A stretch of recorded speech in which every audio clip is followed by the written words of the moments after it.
everyone, and welcome back to Rogue Trader. Last time, who would like to explain what happened last time? Tits equals tau pregnancy for humans.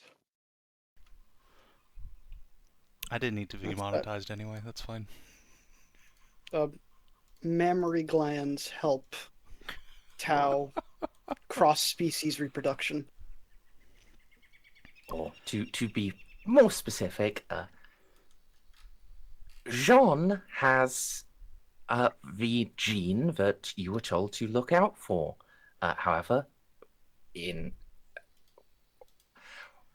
when analyzing it as part of her full genetic sequence, it seems more tied to breast growth than fertility.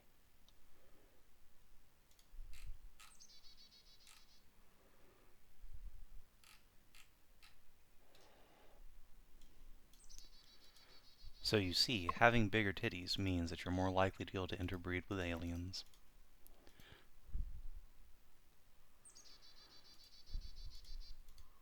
Thank you, blessed God Emperor. Now I just need to find an Eldar.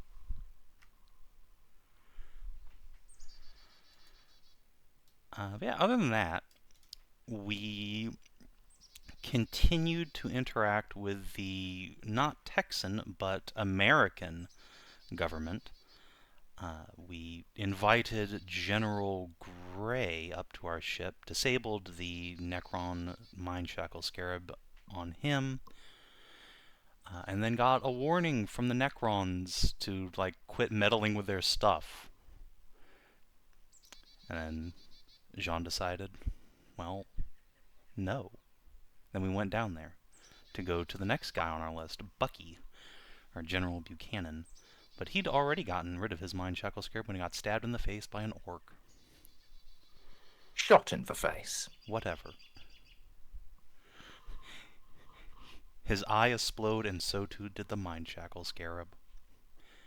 However, at this point, rather than agreeing with Jeanne and Gray that we should continue unshackling all of his friends, he said, perhaps you should not unmindshackle General Cole, because she's unstable and will probably go on a killing spree.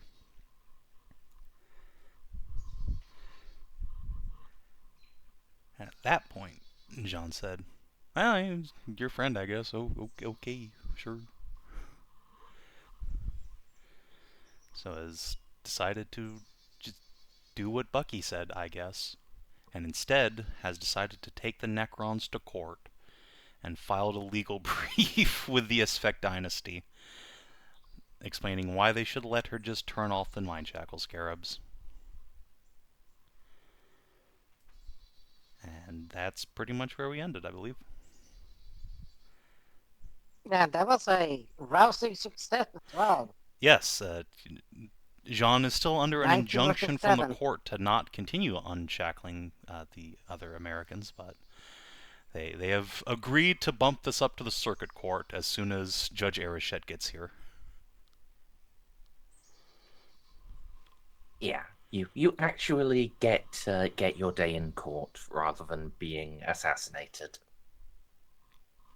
Yeah. 7 versus 19 successes, that's a lot. I don't anticipate being quite that successful against fucking Arichet, but we'll see. Oh yeah, the other thing we did, we finally scanned the Crystal City of Xenos origins in the horrible mutant forest. And having taken one look at it, we decided, fuck this shit, we're out. And didn't go there. Because, oh god, that looks awful. And then we scanned the fucking mutant forest itself. And went like, fuck that shit, we're not going there. Yeah. Yeah. Now, it's probably sensible. Yeah, it'd be like, what kind of mutagenic level sample are we talking about? The thing. Well, no, it's not that bad. It just turns you into a beast man, basically. Yeah, but then it reforms you back to normal after a couple of hours. After you became that thing for a couple of hours. Look, I just need to find a cat somewhere, and then bring Kitty to the forest and have her lick the sap just one little time while she's petting a kitty cat. And then it'll be great. And I hope she doesn't go full furry. Maybe Jeanne's into that, I don't know. We'll finally get confirmation in the Merz canon if felinids are furries or not. No, we won't. You creating a horrible mutant would have nothing to do with felinids. Oh, they're abhumans. You might think that, Merz, but my character's ability to delude herself says otherwise. It's true. Oh. All Savin right. characters do have that skill at 100. Oh, what's this? The captain is doing genetic experiments? No, Jeanne would unfortunately never, ever do that. As funny as it would be. I'd be like, oh, that's a tasty glass house fucking sitting in there, captain. Mm-hmm. Well, the warrant of trade lets them have glass houses is the thing. It's true. However, it is a glass house surrounded by people with baseball bats staring into it.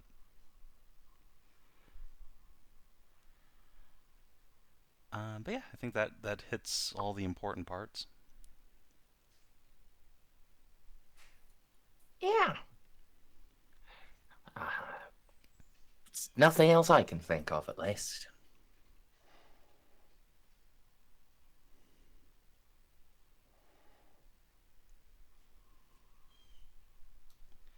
Yeah. So, I believe you did have a plan to go swamp fishing. Yes. That was our plan for this session, if you're up to it. I can certainly give it an attempt. Okie dokie. We need a sniff as well. Okay.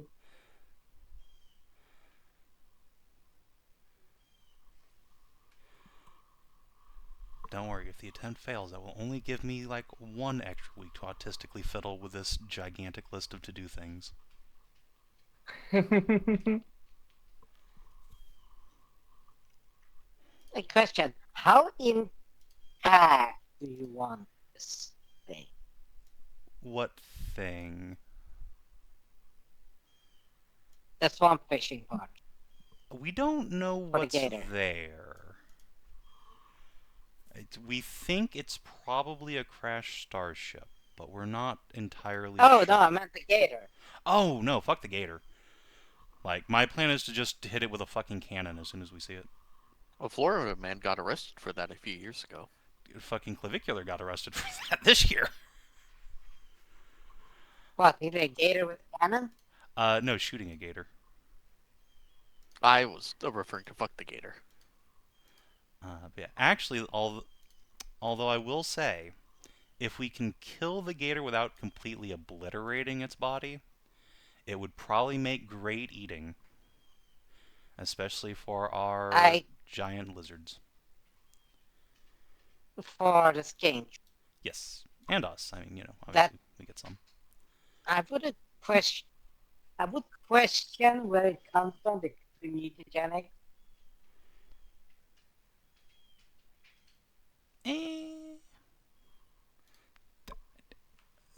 The skinks are made out of mutagenic. I'm sure it's fine.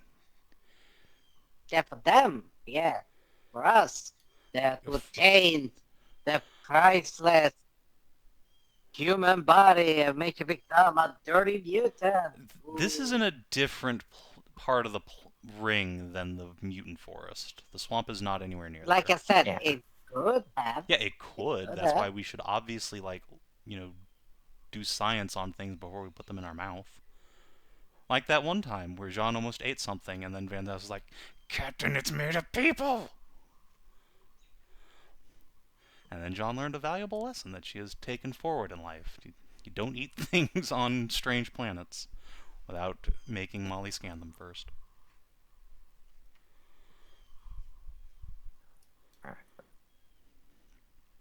Well, speaking of things on strange planets, you are going to a strange. Well, not really a planet, but a strange part of a strange celestial body. Pick your team. Well, this is probably pretty close to fine. Let's see. All right. Marius can come back on the team since he's no longer dealing with bullshit. Lucas can't come back on the team, unfortunately. Are we going to be outside Oh. so Xiph can be in his big suit? Yes. We are going to be outside. We are also going to be underwater. I presume his suit is fine underwater. It's fully sealed rated against for space. space. Well, there are differences operating in space and underwater. What is but the deep ocean but space with water in it? Well, you say that, but while there are some analogs, your suit has to be rated for pressure rather than zero pressure. There is a difference in the science. That said, I'm Yes, but pretty it's sure fully I've read books for environmental. how battlesuits come out of the water, so it's probably fine. Yeah. Listen, Okay. if they can do it in BattleTech, they can do it in 40K. Speaking of which, what does being underwater do to energy weapons, if anything? Like, do they care? Depends on the energy weapon. Melta-guns and Volkite guns, in specific. I mean, regular guns are useless. Probably cut down their range by a fair bit. Like the water will absorb a lot of the energy, but other than that, they'll operate fine. How do well, bolters are self-propelled because they can be fired in space. So it wouldn't. It, would that affect them?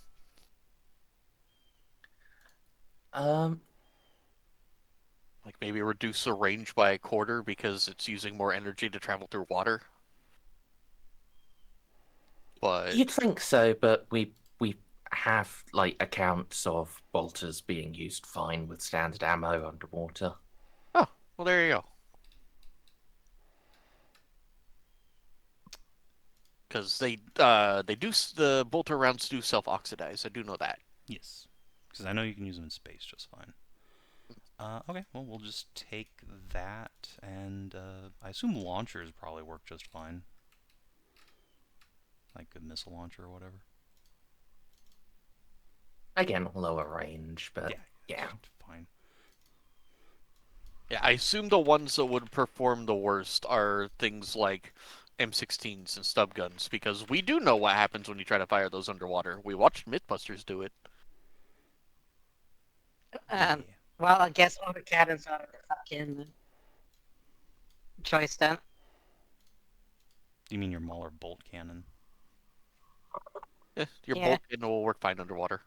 We were just talking about that. Oh. Just after like a couple of feet, a regular bullet is just going to start tumbling. It's not going to do anything. I think it was like in Mythbusters, it was like a foot. Yeah, regular bolts don't do great underwater. Yeah. Though I imagine it's a little bit better for like a fucking 25mm versus a 9. It was actually worse. Really? Yeah, like the higher velocity the round was, the worse it performed. Wow. Oh, I know what Well, weapon we should velocity bring. is- Flamers. Those will work great underwater, Rimmers. I was gonna say, yeah, but high velocity is one thing, but mass is a different thing. True. So they fire lower velocities, but have more mass behind them. So kinetic force behind the less of travel. I'm pretty sure a 25mm autocannon still has a lot more velocity than like a pistol. Gonna be real with I you, Chief. I just remember like they went up to a 50 cal and it just broke up so fucking fast. Yep. Yeah.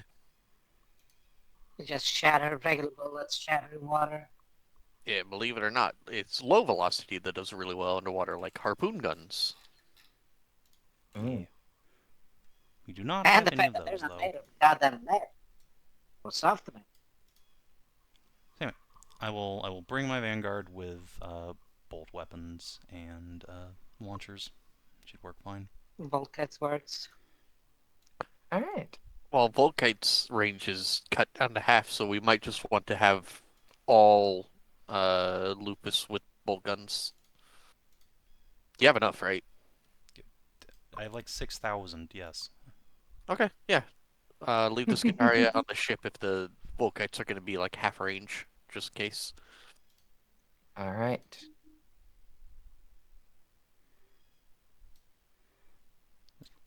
Go to the GM layer, not the map layer.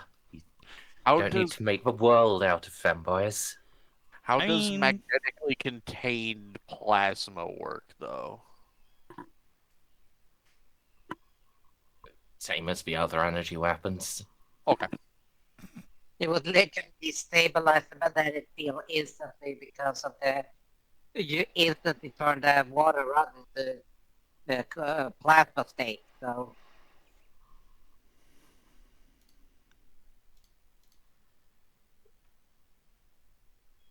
All right. a laser So, would diffuse diffused by the fucking water droplets, the water in itself. so you wanted more Vanguard? Sure, just another 5-man stick of just a couple special weapons guys and 3 riflemen.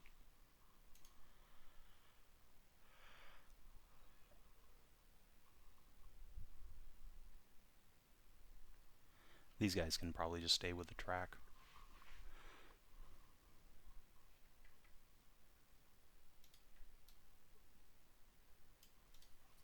All right.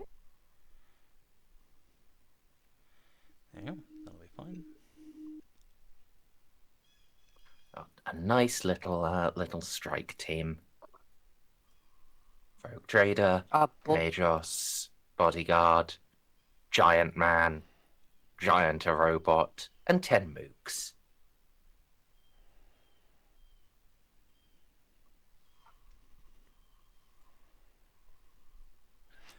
Oh, you've forgotten the most important part of the strike teamers. Come on. Ah, yes, the No, pets. You're bringing King Buddy Why would I ever not? because it's been so fucking close to dying all this fucking time. Yeah, and he hasn't. This guy's been here when we fought demons, okay? He's gonna be just fine. Also, if he does eventually die, that's a real flesh and blood person that he's died instead of. Yeah. Oh. And John is weirdly attached to flesh and blood people. Yeah.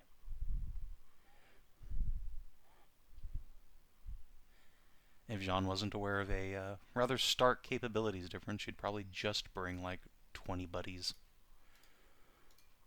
Mm-hmm.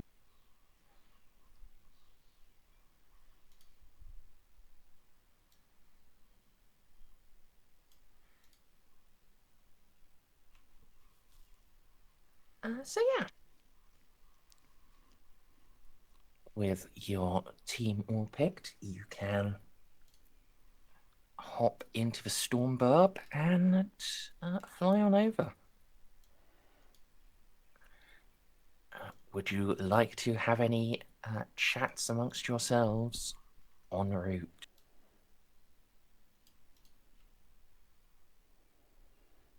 I'll be honest, I barely know what we're doing. Are we going crocodile hunting? Yes. Okay. We're going hunt a crocodile. Yeah, you're going into the swamp. to look at some of the, like, wrecks and ruins, and maybe along the way kill some crocs. We believe that somewhere in the swamp is, like, the wreckage of a Xeno starship of unknown origin. So this isn't the horrible mutagenic forest, right? Correct. This is a totally Okay. different part of the ring. Okay, just making sure. Yes, as far as we know, the principal environmental danger here is the plague. The what? The plague. Like, you don't get bit by the mosquitoes. You'll get sick. Malaria? Yeah. Do we have any quinine aboard the ship? They You got have Jeanne. yeah, quite a remarkable supply of gin and tonic.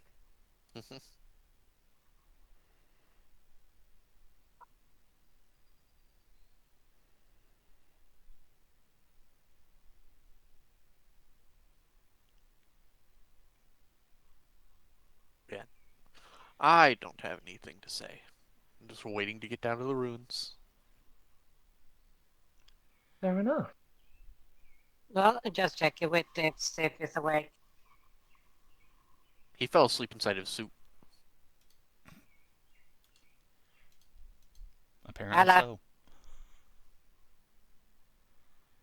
so. Honkshoe.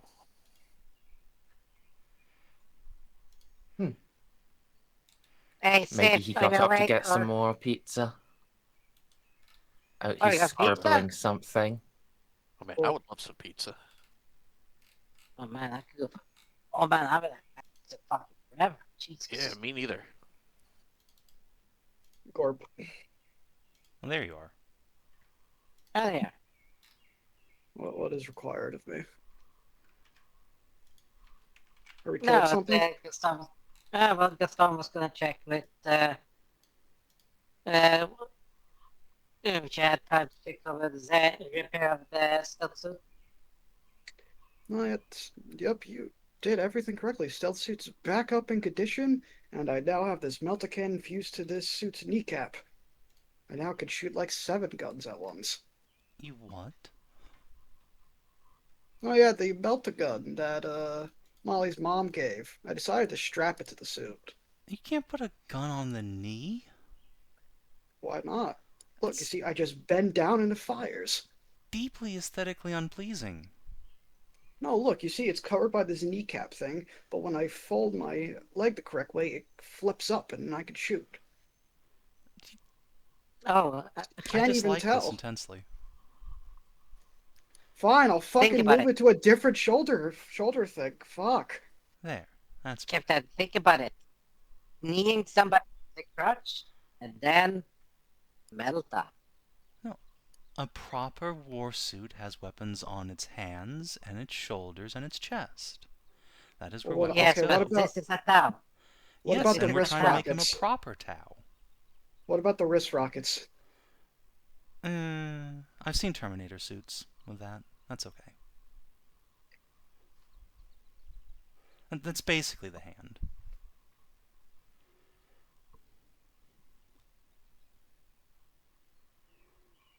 I don't care.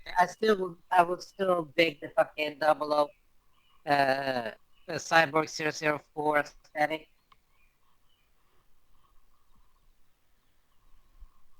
Instead of a rocket fire melta. Do not have the melta attached to my cold star sheet right now. I'll do that later. And I just dated myself so fucking bad. Jesus Christ. It's not like I'll need the melta cannon anyway. Well, also because it's a unique melta cannon apparently, so I don't know. So even if I went through the books to grab it, I don't think I put the stats down correctly. It's just on Xiph sheet, isn't it? Is it on regular Xiph sheet? Like the melta cannon thing? Yeah, I only have the rail rifle here. I don't remember putting down It's a best quality melter gun with compact and unreliable. and vanishing, which I don't even know what that means. Basically, if you ever put it down, you have a fucking awful time of finding where you put it. Well, that's why I put it in the fucking kneecap. It can't leave the suit. It's built Unreliable. into the leg. Unreliable. That's. You could have mentioned that. That's Unreliable. what's written on Xip's sheet. Yes, I know, but no, but Xiph could have told Gaston that to try and figure it out. You don't want an unreliable goddamn weapon. Every plasma cannon's unreliable. It's fine. Don't worry about it.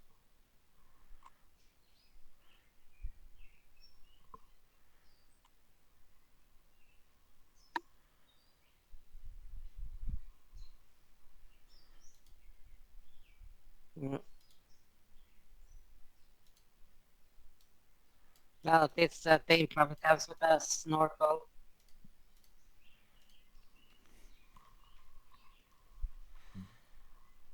Yes, everyone check your environmental seals and air supplies. We're going to have to flood the Draco Sand before we get out.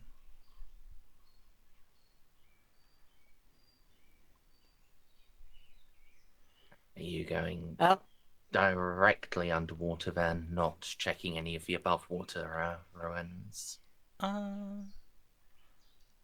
Do we have the option to check the above water ruins without going underwater? Like, to get there, I figured they were You on have islands. You have a plane. I mean, we have a Draco Sand. Is the thing. Just drop the Draco San on the island. Just fly directly there. It's. I mean, if the island's big enough, Unless sure. you're. Yeah, I mean, if it's big enough for your Draco San at all, it's big enough for you to like hover the Stormbird over and drive out the front. Unless you're Okay. Sure. If you are taking the Thunderhawk, then you don't have a choice. Even more so. Draco Sand won't fit into the burb. But yeah, unless you're expecting Swamp AA, which is a fair concern. Something shot this fucking wreck down.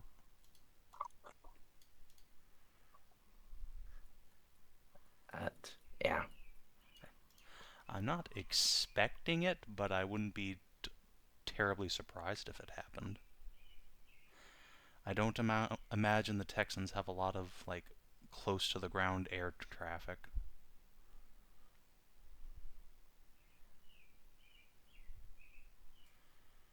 Certainly not in middle of shitty Swampville.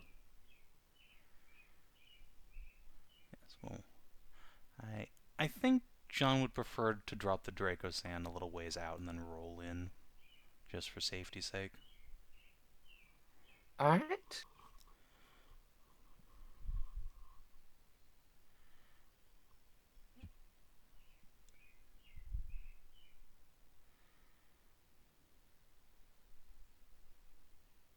Yeah.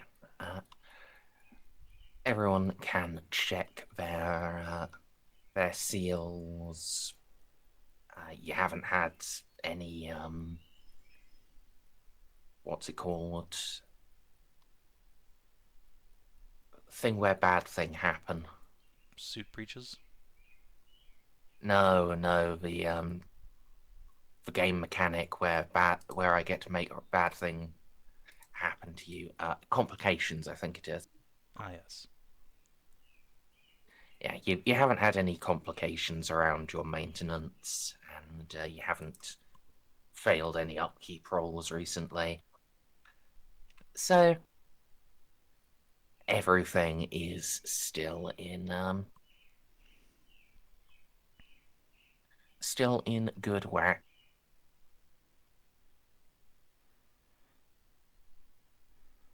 Good. Yeah. Yeah. Gaston, take us in.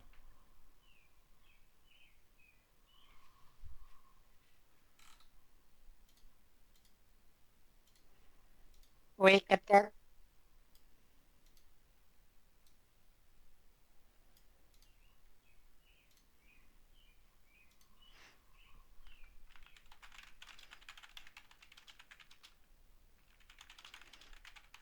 You want to roll for that?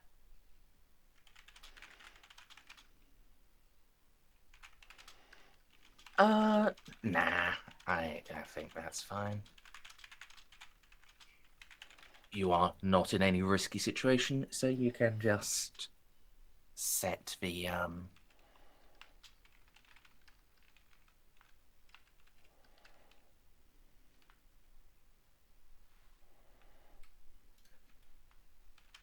set the Draco Sand down. Disengage clamps, and the other pilot will take over with the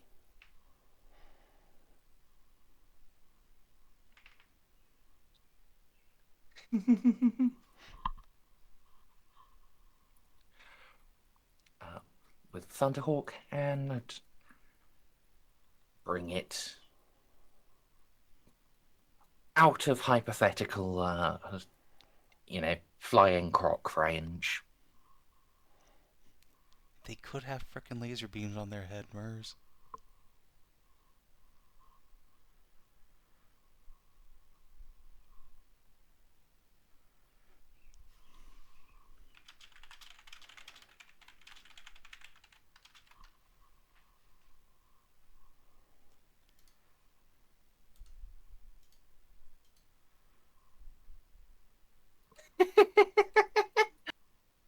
God damn it. Damn. You are you're a couple of clicks away from where these spherical ruins were picked up. So you're gonna have a little while of driving.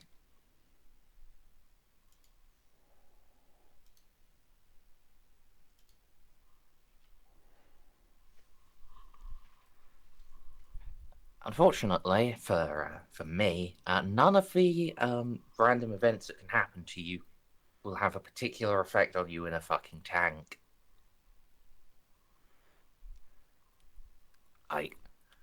Oh, there's a horrible rainstorm. But so fucking what? But I suppose we should see anyway, so someone roll a d5, please. It's a horrible rainstorm. Turn the window wipers off. God damn it. 1.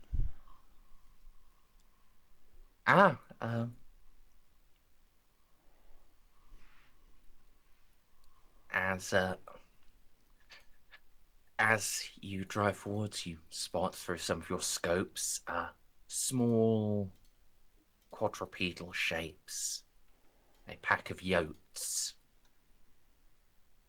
But as they do not smell any meat, they do not give you more than a cursory, "What's that weird moving thing?" glance. Would you like to machine gun the wild animals? How very British. Oh, the fucking local wildlife. A species, let's endanger it. I mean, look, every time we've encountered Yotes, they've attacked us, and they did kill a Vanguard guy in, like, Session 3. However, the machine gun is on a pintle mount. The Gravis las cannon, however...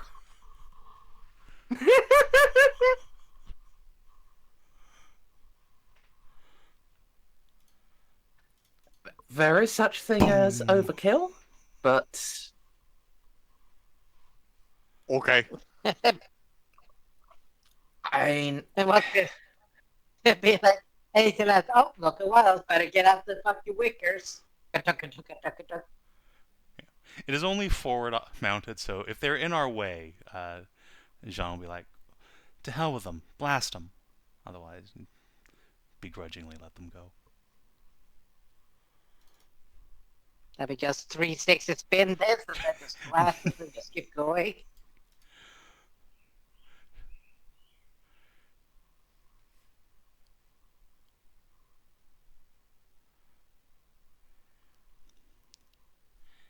If we kill enough of them, the king yote will spawn, and he shall give us a worthy fight.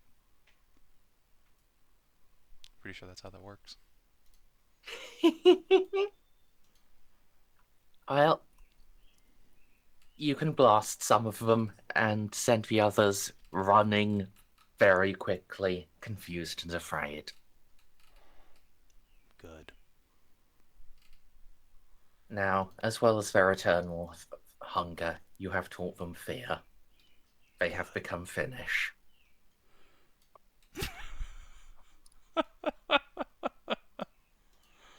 Fair hunger and loathing in the swamp. Congratulations, Providence.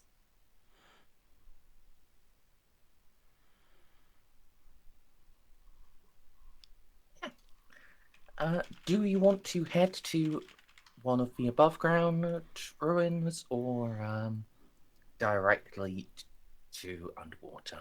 Let's check the outer ruins first. See what we're actually dealing with here.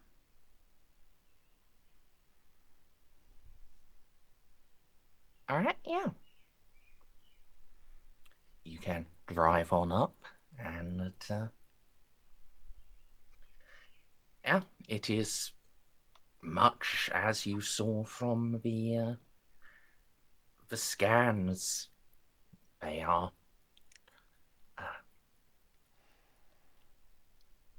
igloo-like structures built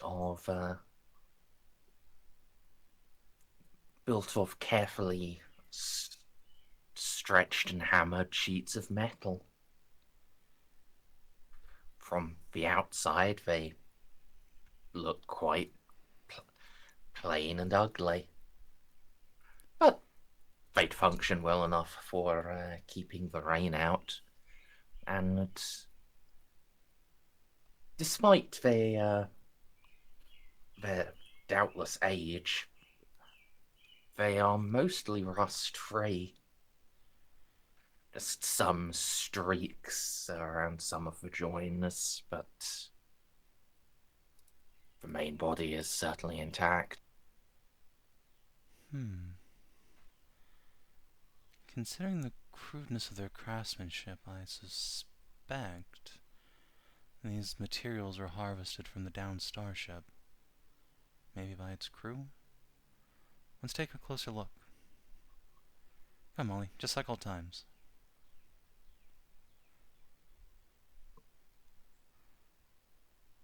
Unlike old times, Jeanne will have a las pistol and shield out as she hops out of the Draco Sand and onto the island.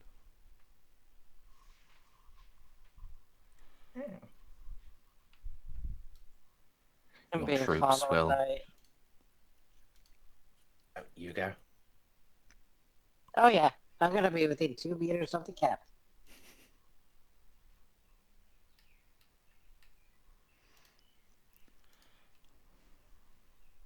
Fair enough. Your troops will follow and fan out to watch the shoreline and approaches.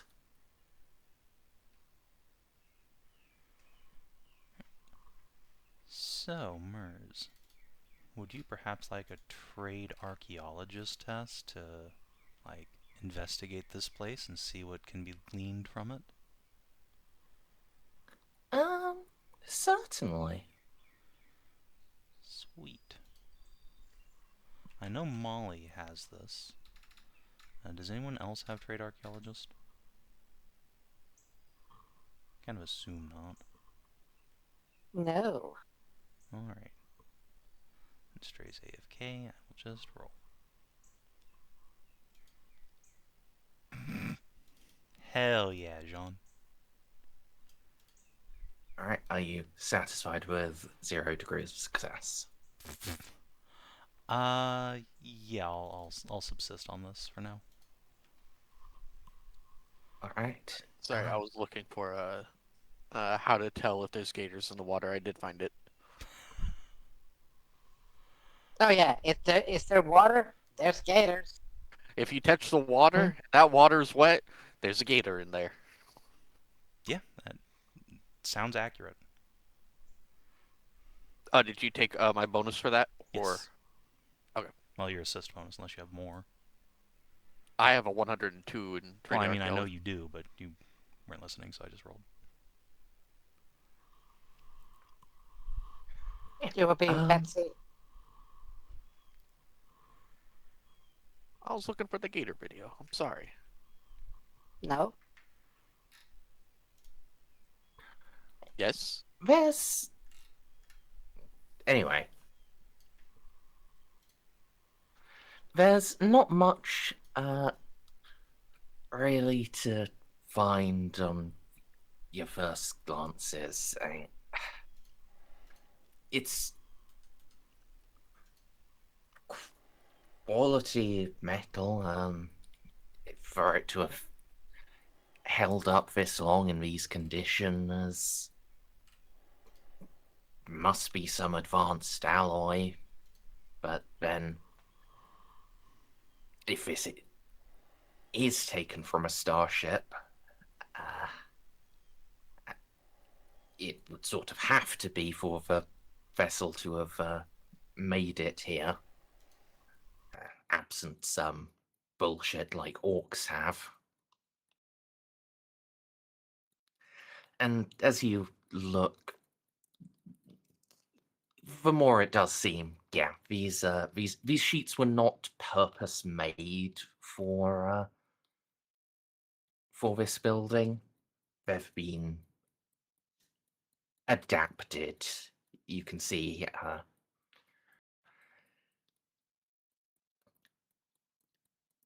you can see evidence of tools that are very sophisticated in their initial construction and a lot more primitive in how they've been put together. And but this clearly wasn't their initial purpose. They've been cut down to size in places or hammered out extra thin.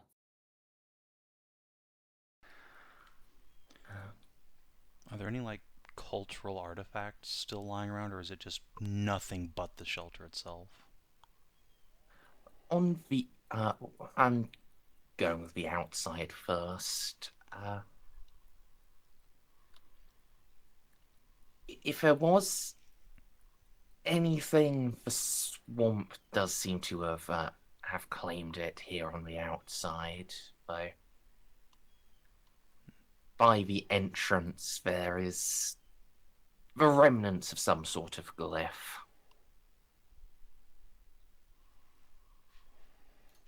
And you can make a Forbidden Law Xeno. This will have a -30 because of the quality. Except for Xiph. Xiph, you can make a Common Law Tau with a +0. Alright. Molly, you'll have a +30 bonus from me and Gaston and the cheerlead. You want to throw a FL Xenos? Oh. Right. And Xiph, did you want to do your Law Tau? Common Lore Tau Empire. Yep. Trying to figure out how to roll it from this. Just I hit it on your this. regular I just character pressed this. sheet. Okay, yeah. Nope. Tragic. Alright. Xiph. It's familiar to you, but decayed as it is, you can't Fully make it out. quite place It can't click. Molly, however, with the assistance of your other experts in xenology, this is a Kroot rune. Oh no. Oh boy, they've been eating the crocodilies. Oh no, it's not a crocodilly, it's a crudadilly. Oh shit. Oh, it's one of those dead end versions, you know, Yeah. because the giant fucking frog. Oh god. Well, I mean, that makes sense. Unfortunate. As soon as you said there was like a rune in here, roll Lorzinos, I was like, oh, is this gonna be Tau? That would be so fascinating. Oh, it's so much worse.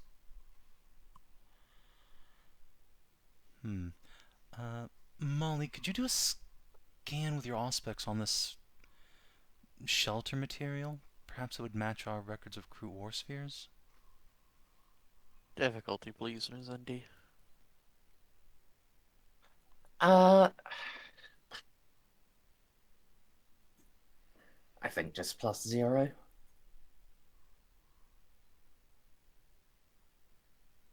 Why Yeah. do I always get that number on the not fun scans? Yeah, Jeanne, your hypothesis is correct. This seems to be the same sort of material that Kroot metal working is made from, up to and including their vast war spheres. Fascinating. Alright, I'm going to make an unassisted xenolore roll for Jeanne real quick just to see if she'd know. Nope. Doesn't really know anything about Kroot bioengineering. I don't think she would quite get the, oh my god, the crocodilies are Kroot. She'll squat down and take a look. If that's the case, the Federalists mentioned having seen Tau on the ring as well. I wonder if these Kroot were left here by them, or came here independently. I understand Kroot can be found natively pretty much anywhere in the galaxy.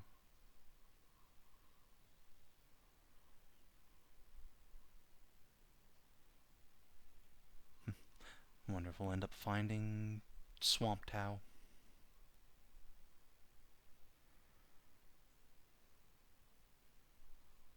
No, they're gonna be. If we did find Swamp Town, it'd be like the swamp benders from Avatar: The Last Airbender.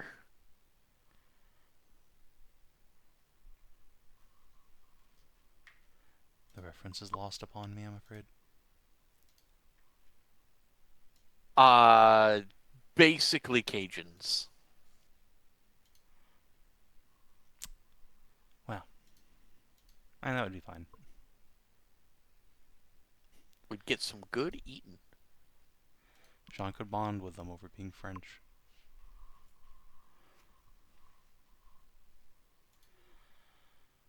Alright, well, if there's nothing else to see here on the little islands, I suppose we can pack up. That was just the outside. Ah, yes, we haven't gone in yet.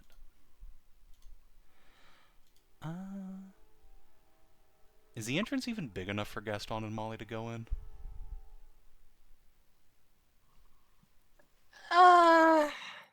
If I hunch significantly. I will send Beeps in with you. Yeah, why don't you two bring up the rear? I'll go in first. Jeanne will Very well. clip her flashlight to the front of her pistol and wiggle in. And inevitably get her fat ass stuck in the entrance. Okay, Jeanne, could you make a vision-based awareness test? Oh boy, can I. Head in. Vision-based, you say. Oh my god! Yeah. Thanks, Arachette!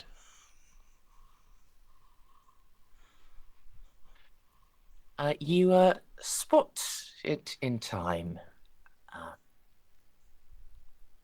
There's a a tripwire drawn across the Oop. yeah, drawn across the inner side of the little. It's not really a corridor. It's not long enough, but the entrance part of the I believe we call this a the portal. igloo-like structure. Yes, across the inside of the portal.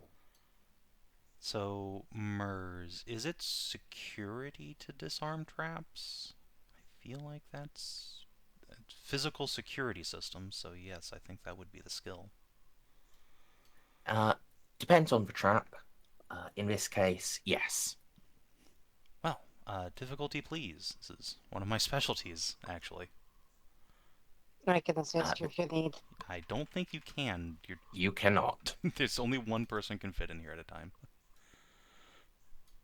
That's Yeah. fine, though. My base skill is 100. Well, Oh. this is very easy. It's plus 30. This is both primitive and very old. Oh, got a trap in here. Let me just snip, snip, snip. There we go. It's like a deadfall trap. Tripwire. Let's see what you connected to, old friend. So I'll angle the flashlight up to wherever the wire headed to. Yeah. It's,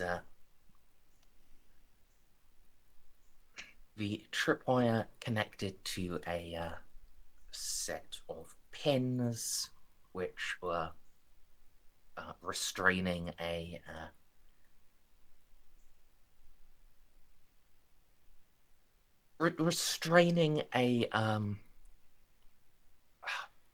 how best to describe this, like springy forward, like a spring-loaded arm covered in spikes. Gonna fucking morning star me. Not a deadfall. It's a swinging arm trap. I probably would have hurt if I hadn't had a helmet on.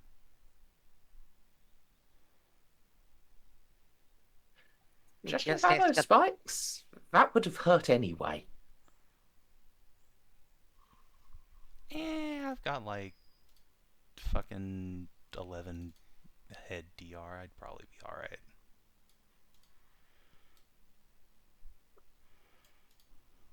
Jeanne says to herself, not believing a word of it.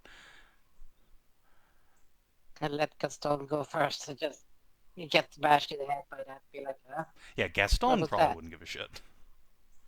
Jeanne's gonna tell herself she wouldn't give a shit because she's super cool and awesome and wearing power armor. Well, I think it's safe to come in now. Let me just do a little shimmy here. Jeanne will try and get the rest of the way in.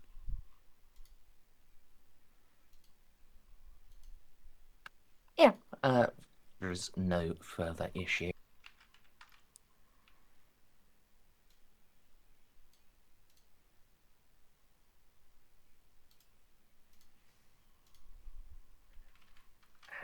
And yeah, you can emerge. It's one singular large chamber, though there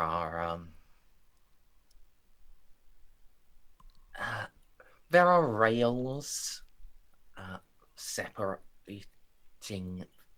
sections out, and one of them has the very very final remains of a bit of cloth hanging from it.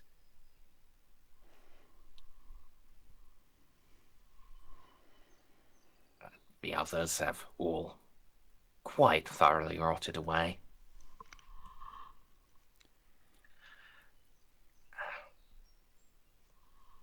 Indeed, it seems most of what was in here has succumbed to being in a goddamn swamp.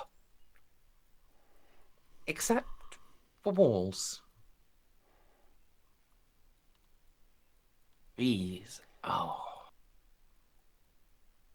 each and every last inch of the inner walls is covered in paintings. They're not sophisticated, not imperial high art. They look like they could have been done by with fingers, but for all their simplicity, they are beautiful and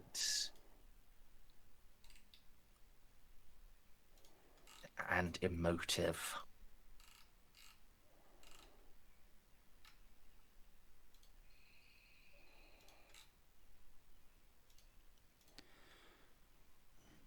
Now this is the good shit, Jeanne says, taking her picked capped out and just starting to snap photos. Molly, look at this. Come here. Beeps will hover closer.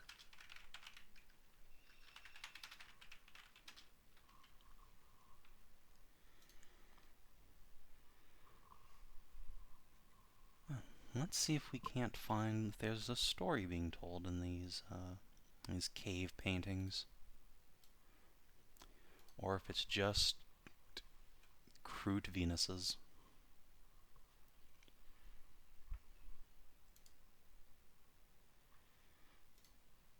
What skill would you like for that, if any?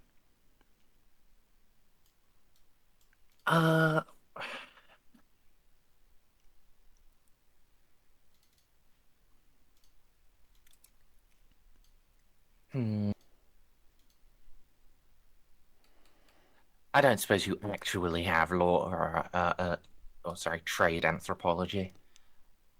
No, that's not a thing. Archaeologist is the only close one. I've got Forbidden Lore, Xenos, and Legends as well, if that helps. I have Heraldry, Scholastic Lore. Those are really the only things I think are even remotely relevant to anthropology. No. Trade Remembrancer, actually, I think would probably be a good yeah. fit.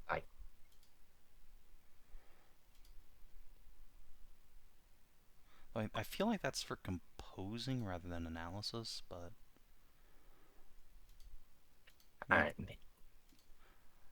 Either way, I certainly don't have it. Yeah. If you translate it, it's a do-it-yourself adventure kit there. I'll also be like, well, you get to this place called Mara. You land.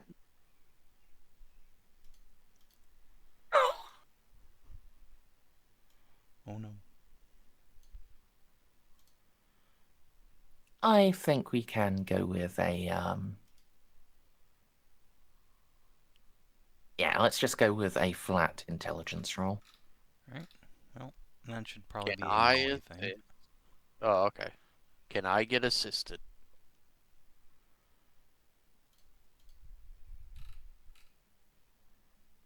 I rub Yeah. Beep's soul next to Jeanne's. And don't forget Foresight as well. That does apply to just intelligence-based checks. So long as you're willing to take the 10. Absolutely. John's going to be here for at least 10 minutes just snapping photographs. Ho!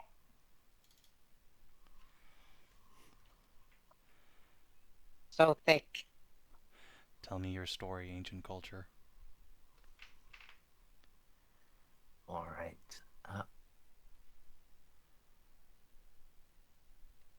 I'm not gonna bother sending this secretly. Yeah, this seems to be an account of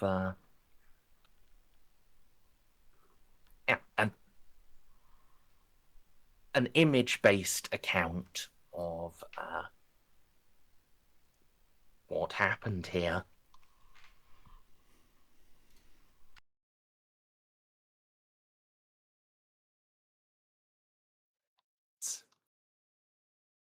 It begins to the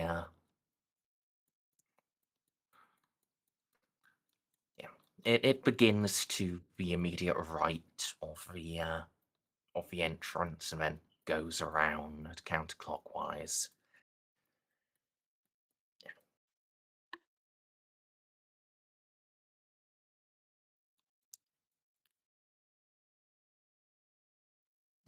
It shows a war sphere or some proto-vessel of similar design, traveling through the stars and coming to this ring. The Kroot began to explore and eat. But when they ate of the native flesh, they were struck down. Their warfare was struck down by green lightning. Don't touch our monkeys. Bits and pieces of it rain from the sky.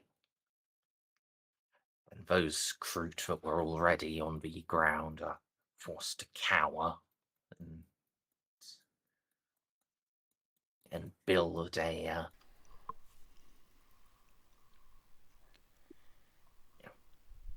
like primitive shelters out of the remains of it. Question. What was the war sphere doing when it got zapped? It was just... The war sphere itself was just being here. It was The hovering. Kroot. The crew Yeah. started eating the native humans, and the Necrons went, this is our circus, those are our monkeys. Right, okay.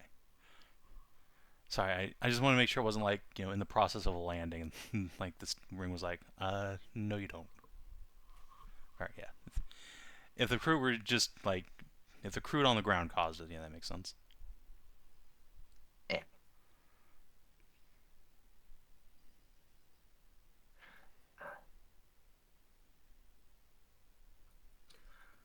Though, it doesn't actually show humans being eaten. Ooh. What do the natives look like?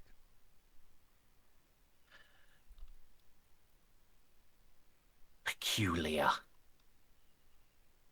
Very peculiar. Great mounds of flesh with eye stalks atop their heads. They seem to have neither arms nor legs, just their undulating bodies. Ugh. Can we try to match that to a known Xenos breed? No. Fair enough.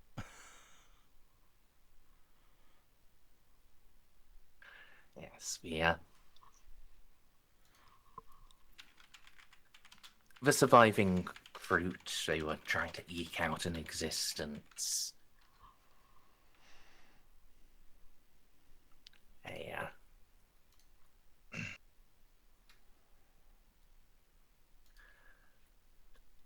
Lived for some time here, but there's dissension among them.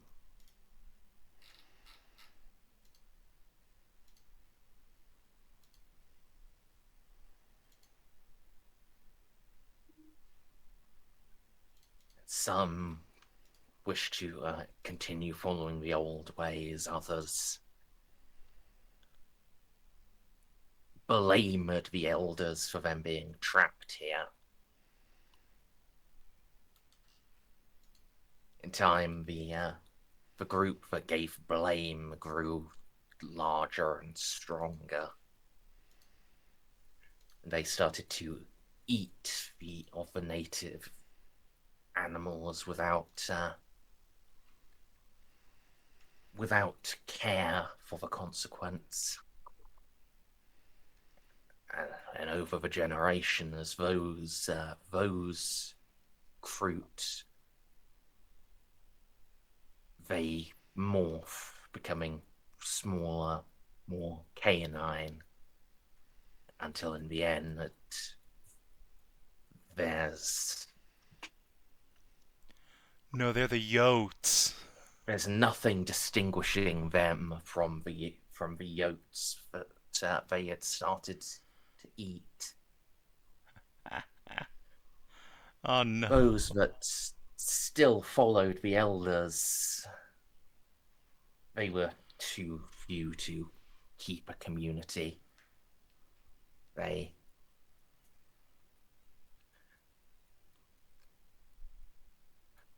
gradually died off. Their homes collapsing without care.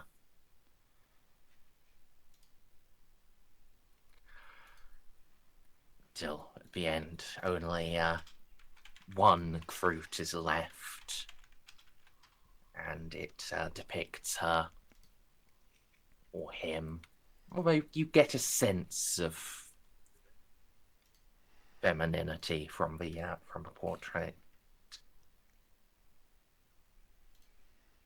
It depicts her entering her home and laying down to sleep forever. Aww.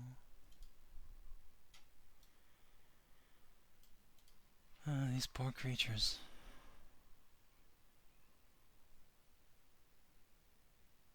I feel a little bad shooting those yotes now. No, that's a lie. I really don't.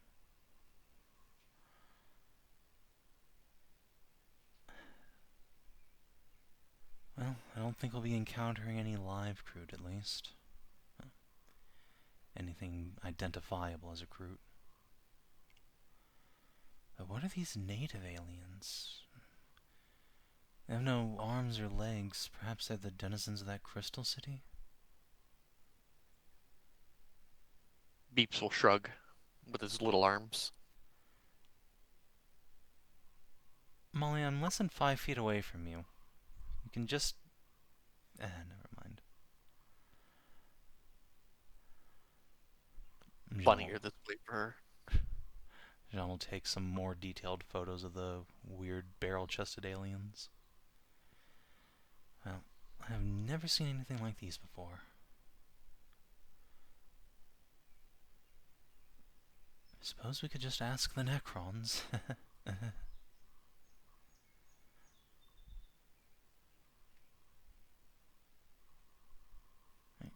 Do you see anything buried in here, Beeps? Or anything I've missed? By Beeps, I mean Molly. Well, Beeps does have a best quality Auspex, so... Did I already Auspex in here? You auspect No. the exterior, like, material composition. Okay. This would be a search roll, not You're a search roll. specs roll. What do you have in search? Wait, we have Ozzy. We have Ozzy with us. Ozzy, get in there. What am I doing? You're coming in here and searching the That was place. Yes. That's 73. Yep, you can't fit in there. Not without Kool-Aid Man in the wall. I'm just throwing a search in. Yeah. At first ask for difficulty, and then you get a plus 10 from Obviously. Beeps. And then, do you have search trained, Savin? Fuck. Actually, yeah, I do. Okay. Wait, no, I don't. No, I don't. It's Okay. scrutiny. I bother training in. Oh. So what's the difficulty? It's going to be +0. Okay. Plus Did I get plus 10? From Yeah, Beeps, you can yes. get a plus 20 then, because I can at least cheerlead you. Right. Sean Good. applies shoulder rubs.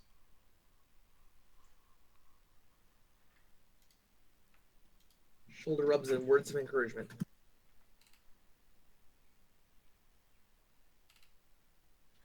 All right.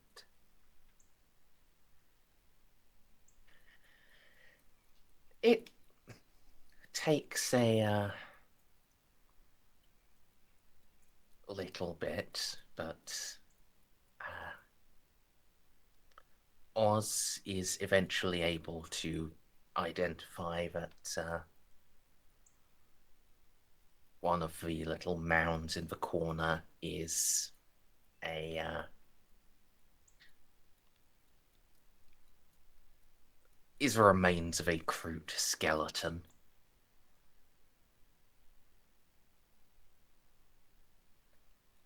And but it's the skeleton is wrapped around something, like the person died holding it.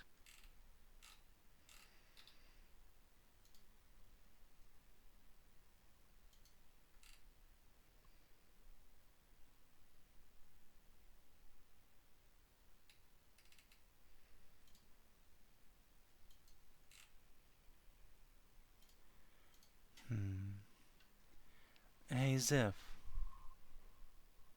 Yes. How much experience with Kroot do you have? Would there be Croots on the colony where I grew up, Mers? No. It's I have it's not met one. Did you I study know, them at all? not the basics. You know, they are a rather big facet of the wider empire. You know, part of our military workforce. There's a skeleton in here. I don't Well, know anything about their funerary rites, but it feels appropriate to say a few words at least. She died alone.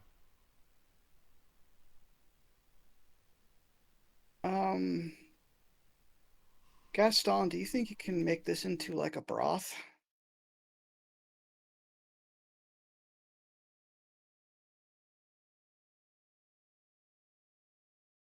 Sort of how they preferred to go. I'm sorry. If you want to do things the Kroot way, you gotta eat them.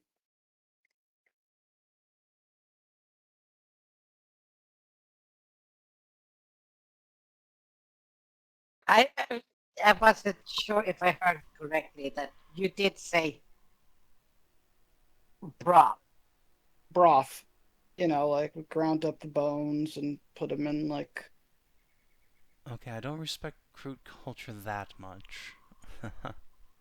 I'm going Well, to then I eat the guess. skeleton. Then I guess just put them somewhere life can spread out there. What's left. But as for words, I'm really not sure what I would say. I didn't really. I don't know. I never met one. I just know they liked, they viewed the act of eating things, especially living things, very sacred. Taking someone into themselves.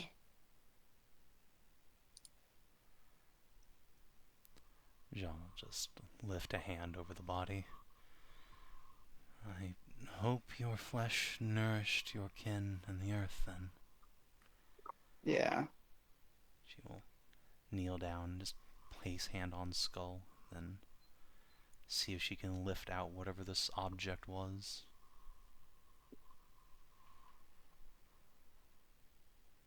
all right. Yeah. Even the gentle touch of your hand sends the skull crumbling. The bone was rotten. Like, not even Gaston would have been able to make a good broth out of that.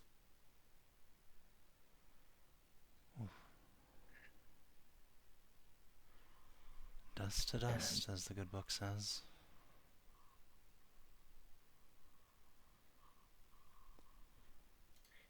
Yeah, you are able to, with dusting a couple more bones, you are able to reveal a Kroot rifle. A rifle. Yeah. This weapon has both the indestructible from Miracles of the Dark Age and the innovative design from Xenos Construction weapon traits. What does that do?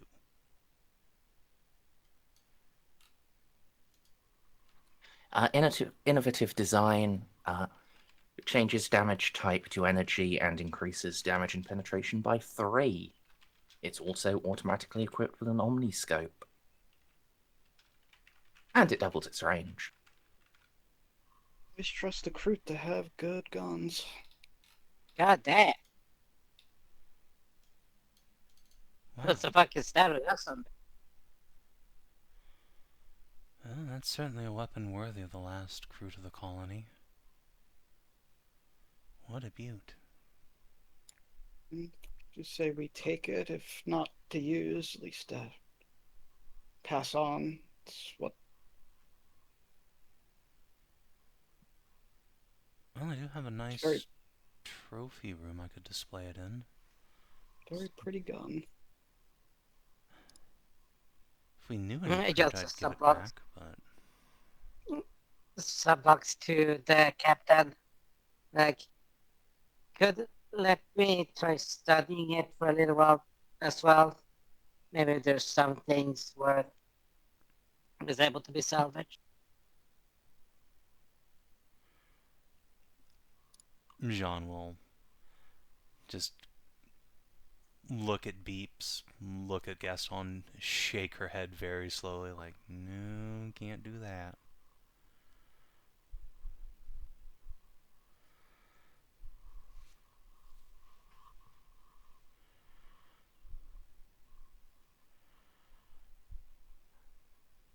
One D10 plus and depends 6. I mean, it's a fucking spicy rifle. Yeah. If it's single or multi or what is it? It's standard Kroot rifle I don't from know the what the fuck book, that is. otherwise, so S/2 with 6-round magazine and takes 2 full reload.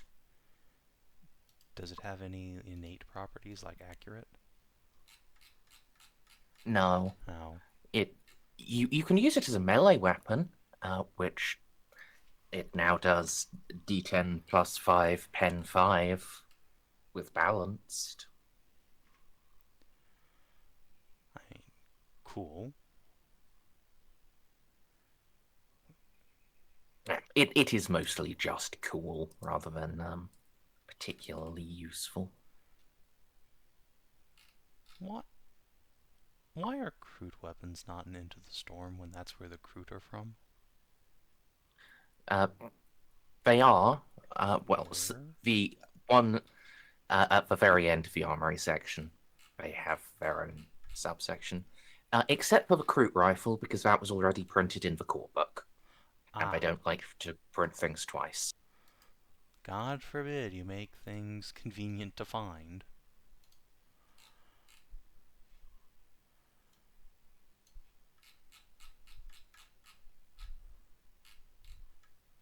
There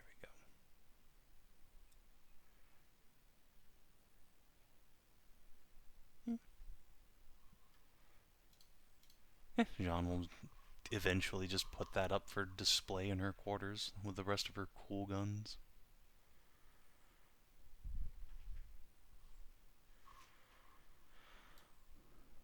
Unless anyone But, wants yeah, to get this- exotic weapon training for it, but that seems like a waste. Alright. Yeah, this seems like something that should more go on a trophy wall. The Kroot weapons aren't that good as compared to like the only other person that would probably take exotic weapons in crew would be Xiph, but his weapons are much better. No, I can't Yeah. imagine Xiph bothering with that. I could see Ozzy doing it just for the vibes, but yeah, nah.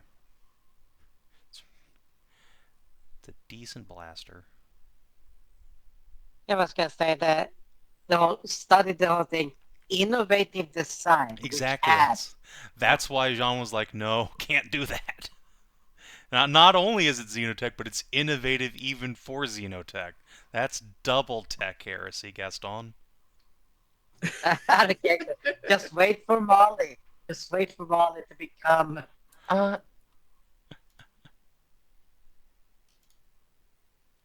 Actually, that does bring something to mind. That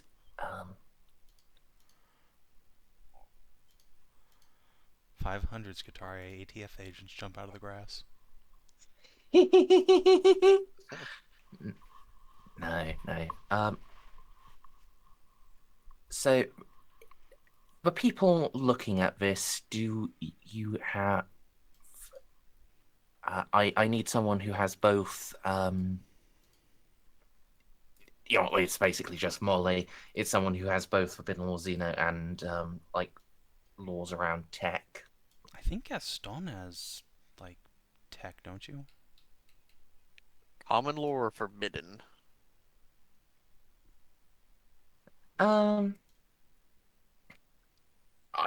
will work on the tech side.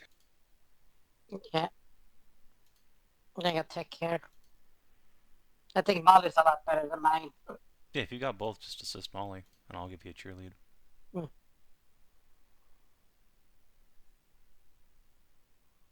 Yeah, sure thing.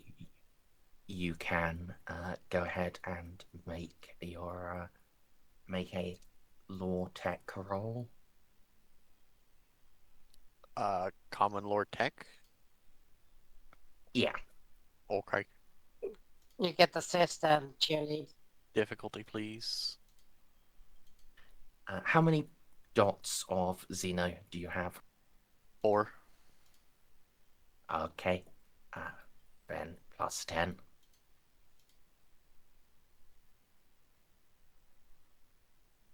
Oh, that's 300. No. Oh shit! There we go. Nice. Okay, That's how I you rolled a fucking 40. do it. Okay. 36. 36 degrees of success. I God rolled a damn, 40, let's I rolled a fucking do 41 on that. the die for what should have been 130. Okay. Oh, that's a nice success with that, man. Goddamn 36. Molly suddenly a walking goddamn SPC factor herself. Oh Lord. That was So hilarious. it's 9 degrees success, Merzendi. That is quite sufficient to tell. Yeah. Some of the construction in this weapon is distinctly Tau in origin. This weapon has been here longer than the Tau species has existed. Oh, Oh, this is back during when the crew were just palling around before they got bent over by the orcs. No. Older than the Tau have existed. Well, yes, the but how would Kroot it have, have Tau tech then? Yeah. No. Merz also mentioned, I think the session before last, that the Texans here had seen, or not the Texans, the Federalists here, had seen Tau palling around with the Texans, or at least meeting with them. And we learned ages ago, I didn't bring it up at the time, but I figured this out when Merz brought it up the first time, that some Tau got shunted backwards like 10,000 years in time with that expeditionary fleet that's coming here in the future now, and joined up with the Necrons on Equilopolis, and then a bunch of them went renegade and sawed it off into the wilderness. Presumably these Kroot met the same fate, either as part of that expedition or some other time. But yeah, they're orphans in time, like fucking a lot of people in this area.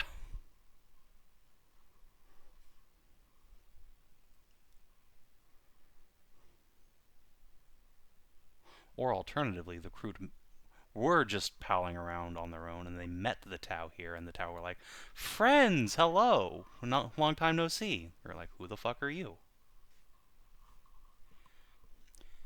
One of those two Tasty things is almost certainly blueberries. true. I was going to say it would be really funny if the crew ate all the Tau that came backwards in time, but no, we know some of them are still alive.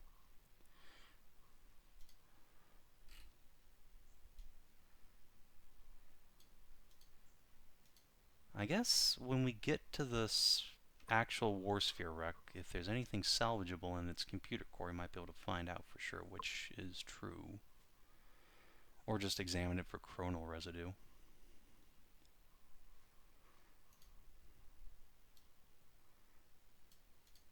Either way. Anything else we need to look around here on the island at? Nope. Well, you have thoroughly examined the outside and inside of the metal igloo.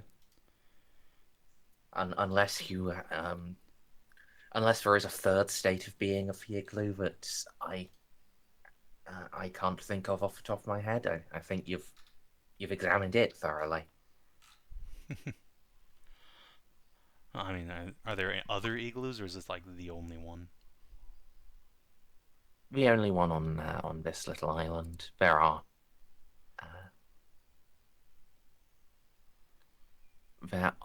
others out on other ones.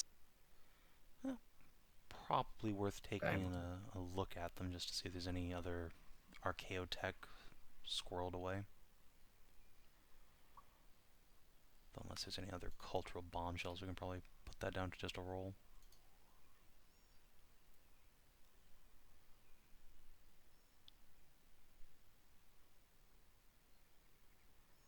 Yeah, I think we can just give that a roll. So.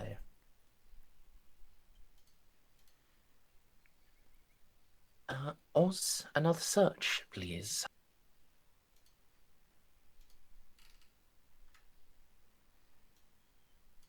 Yeah, plus 30 search pets.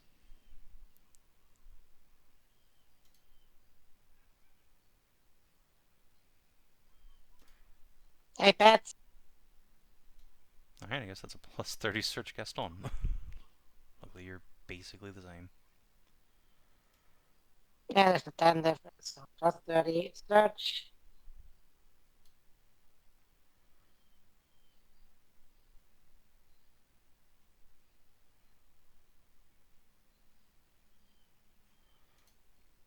Well, Or we just fucking roll it down there 3 at a time. no Let's one go. sees shit like Gaston. Alright. I don't have any more things immediately prepared, so we're going to do the little randomized thing. So that's 12 d10s, please, and you're looking for 10s. 12 d10s. Okay. Rolling 12 d10. Tater tots. Hey! Hey, we get one. Yeah. So,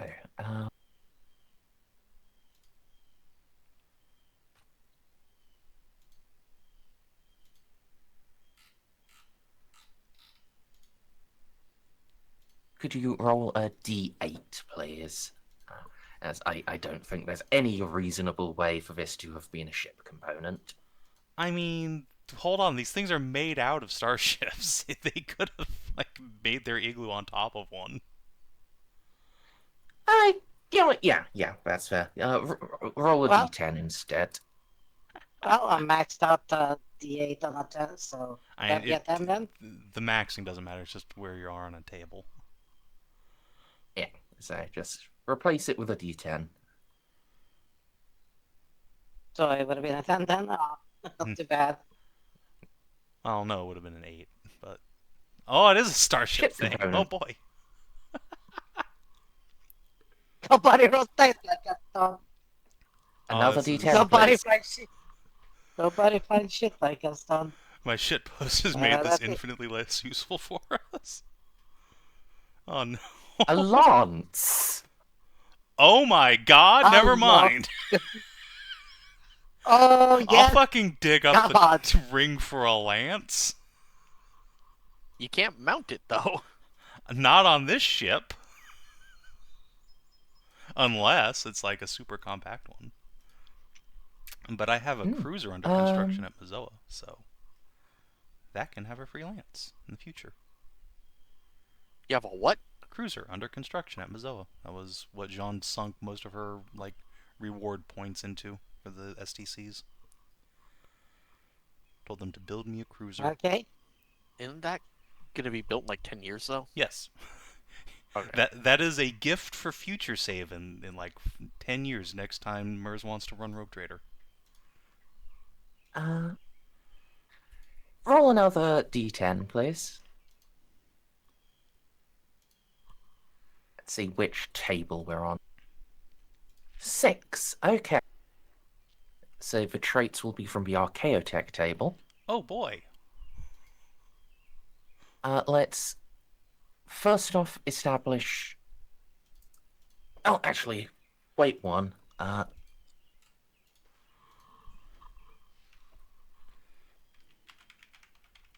You know, Let's establish which type of lance this is. okay. Be glad. Where is it from? Dark age of technology.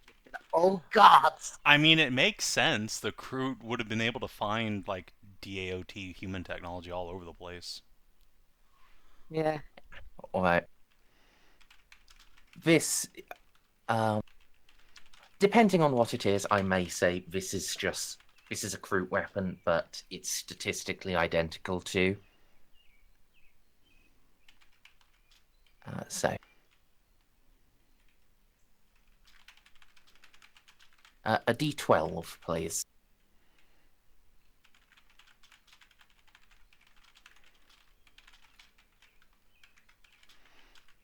Ten.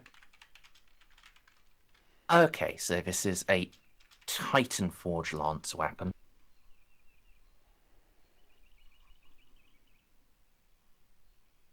Eight.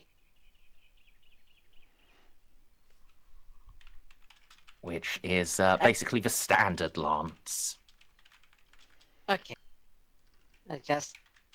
I just heard Titan Forge lance weapon. Be like, that's not fucking tasty. Not gonna lie, especially if it's Archaeotech. Lances Yeah, are very good, yes. Like, full stop. Could you roll 1d10 for quality, please?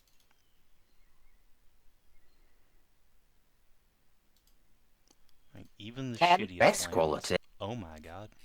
And this is not the shittiest lance, let me tell you. Okay, and 1d10 on the fun table of fun. D10. Titan Forge. Ooh, Titan Forge is the D10 Oh. plus 4 It's damage. compact. Yes! Could you fit it on a? Could you fit it on a scout vessel then, like we have? Probably not, but... Yeah, I think Oh! it's best quality and compact. Yeah, I think I would let you put this on for Pride. Okay, do we have the power though? No! However...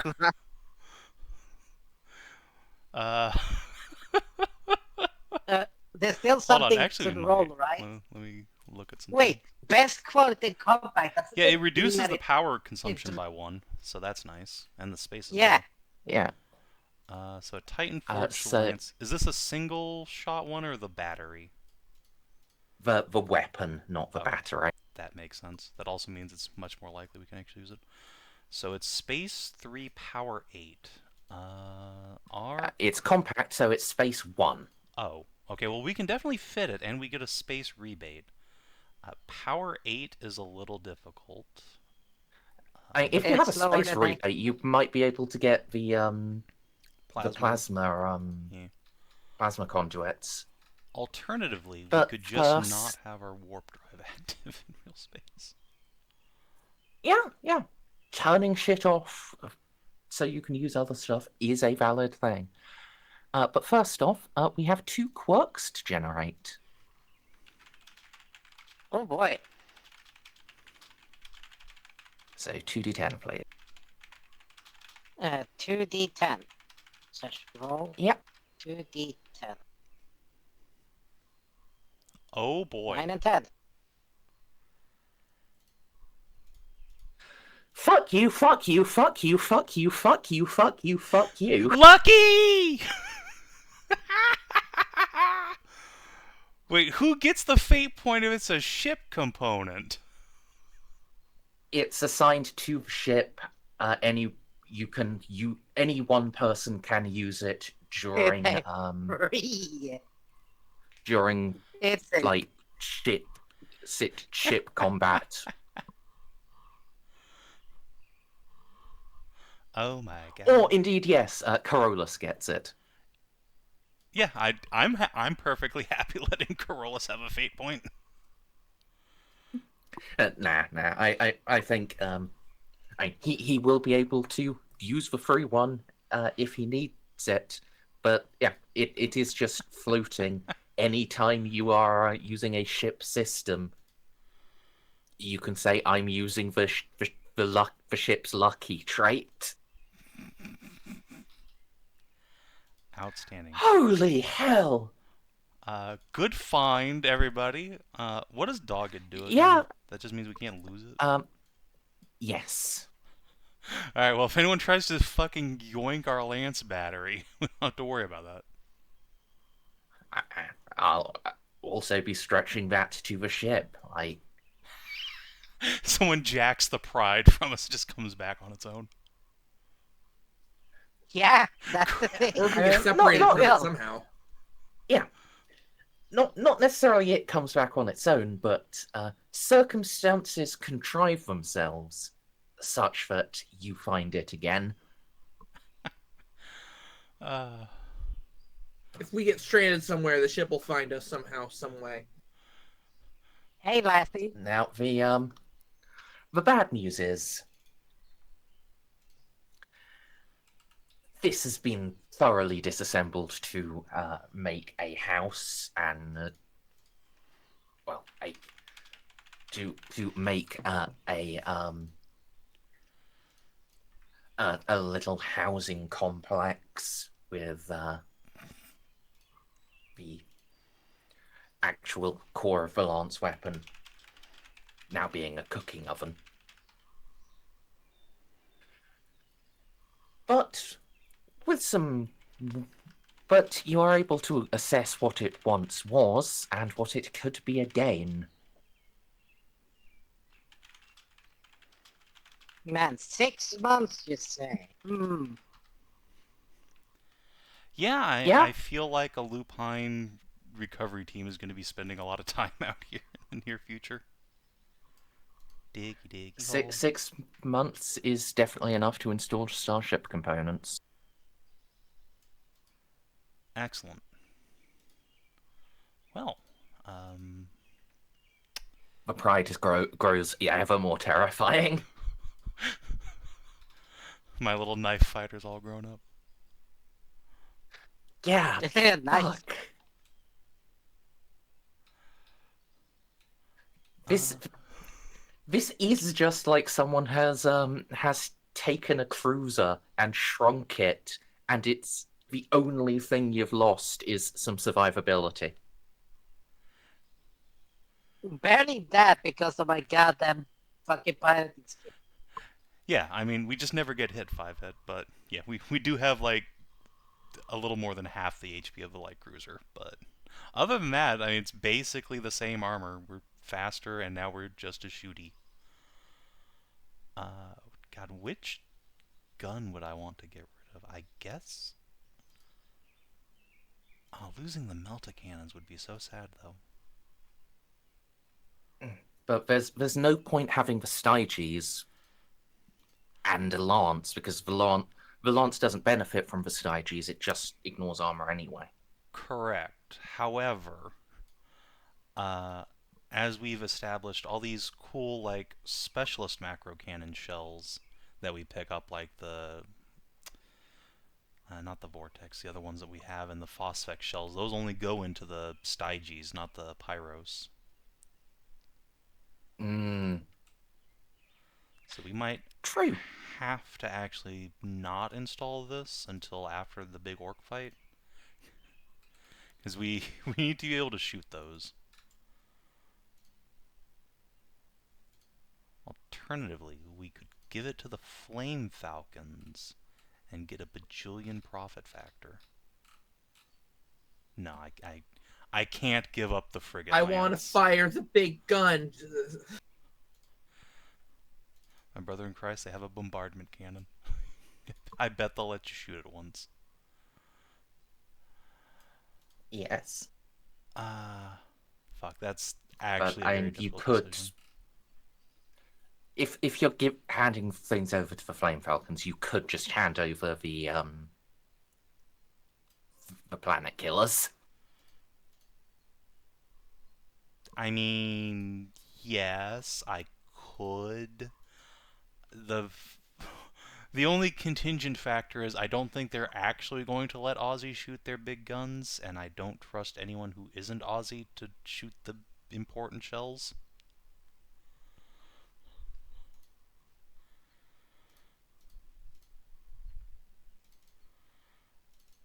I mean, shit, we could just replace the Pyros for now and then slap it back on later.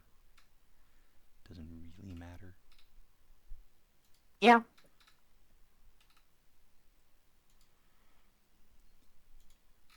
Yeah, and the Enterprise has like enough space to fit a spare component in. It actually has a specific component as part of the Enterprise that lets it carry a component. Has this giant salvage rig I bolted to the side of it that is only slightly crippling its ability to move.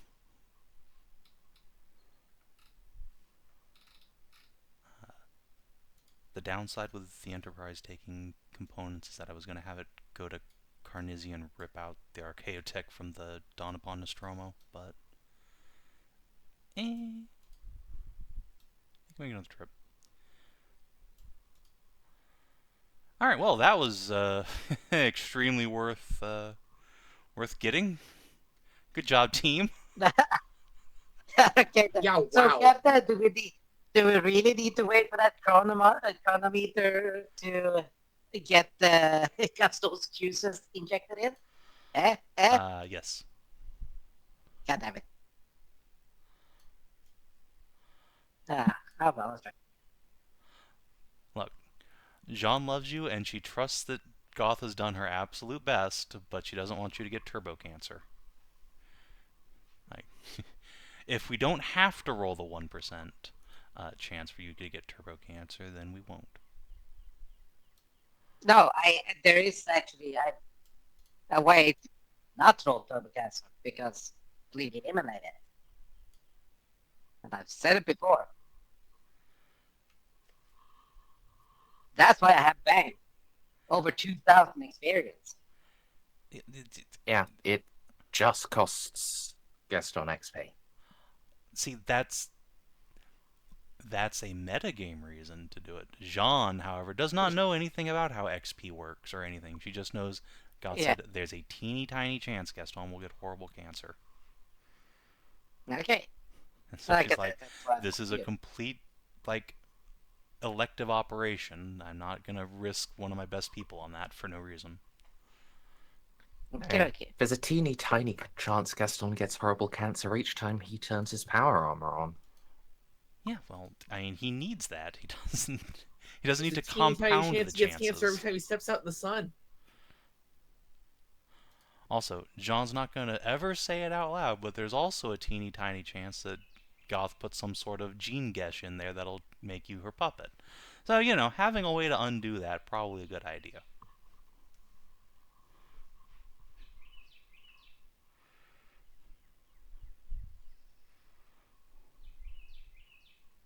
Just saying.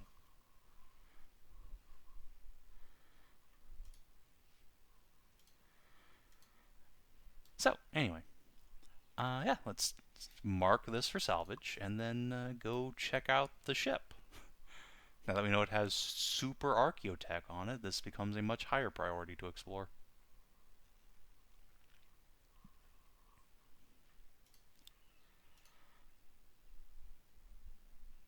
Yeah. So, heading out to where the remnants of sorry, one moment.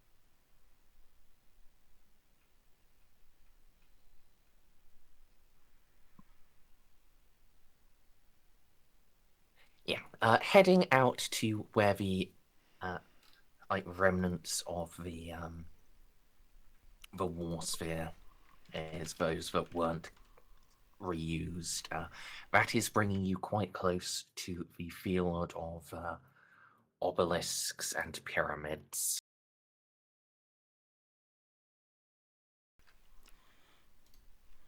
Well, They are in adjacent lakes. And they're essentially the same lake. It's just there's a little mud bar that. So, first of all, fuck you, Merz. There is, in fact, Swamp AA. Second of all, we're not currently at war with the Necrons, so surely they won't just shoot at us for literally no reason if we're just nearby, right? I've been a good little rogue trader, and I'm fighting them in court instead of on the field of battle. So I feel no fear in just driving past them. Just give them a friendly wave out the window as we go past. And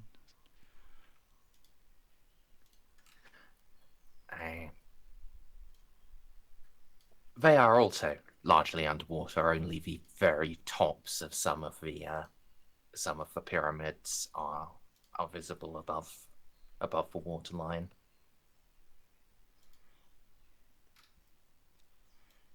okay, we won't wave at them out the window then. Yeah. Yeah, so you don't actually need to go past them. It's just you are starting to get close. That's fine.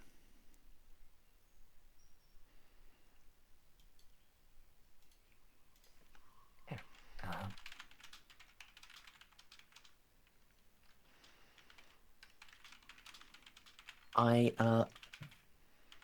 think just going through the wreck, I will go for another search roll. It's Oh boy, very much fucked up and blown to bits, and all of the bits that could easily be retrieved were to make the crude's little habitats. But there might still be something of note down here. Okay. maybe we'll find their Pets hard aside. drives. Should we go pets again, or should we go me again? Well, I I'm mean, here this clearly you've run out of luck for the day, right? I mean, Hedrah luck is a finite resource that must be conserved, so. I don't know. Do you remember I fucking loot capture? That was like on and on the whole session. I'll let you two But decide anyways. which of you wants to roll. I don't care. I'll do it this time. Okay, I'll assist you. And Alright, everything, good. all the numbers. Okay, And Jerry. difficulty reverse. This will be a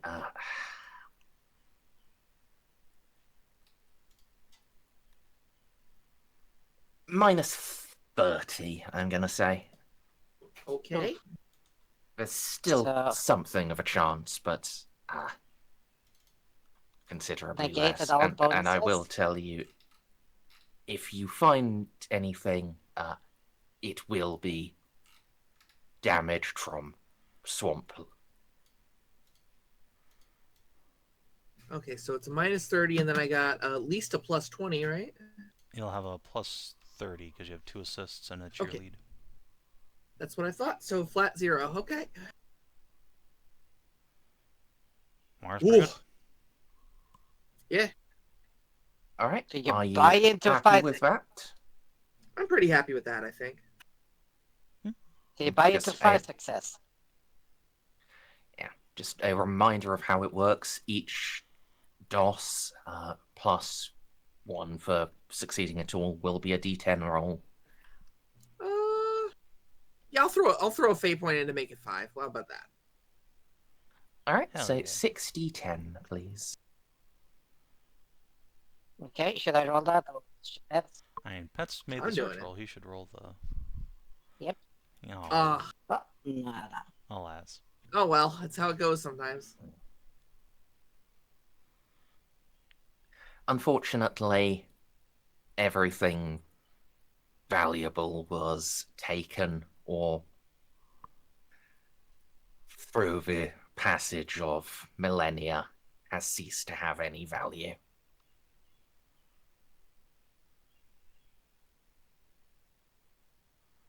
Yeah. The destruction was quite thorough. Indeed, it's Too bad. something of a miracle that even one of the sphere's weapons survived to be hauled away. Almost like that that particular weapon was unusually lucky. One could say. So there's nothing of, like, material value here, but what about cultural value? Like, stuff that would help us determine where in the time stream these losers came from? Thoroughly rotted. A shame. Is it possible to auspex the wreckage to see if there's any, like, chronometric residue?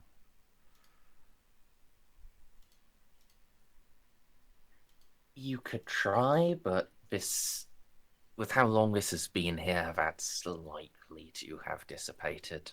Well, it could have been preserved by the swamp. Just pickled down here. You never know. It's worth a check, I think. Yeah, alcohol preservation, that's the actual thing. Would anything organic? You find You know, like, 20 dead Kroot and mummified in the swamp. Yeah, Molly, do you want to do an auspex roll? Difficulty, please. Minus 60. Okie doke. Get as much apples you can get. Yeah, you can get a plus 30.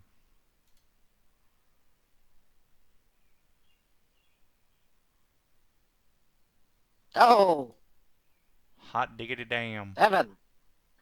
Alright. They are very faint.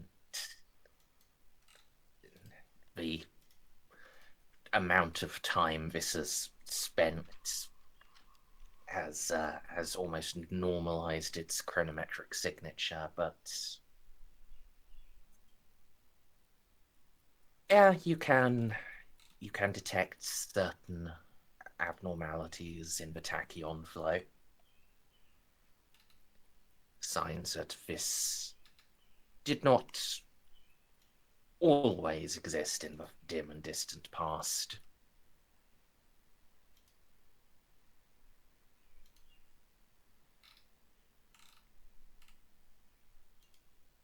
However, without a chronometron of your own, you can make no further assessment as to when they came from. That's fine. Just knowing that they are orphans in time is enough for Jeanne.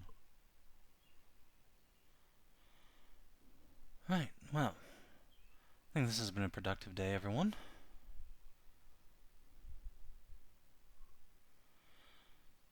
Before we leave, we probably should make sure we've killed all the alligators in the vicinity. Make sure it's safe for the workers to come down here and start recovering that lance battery.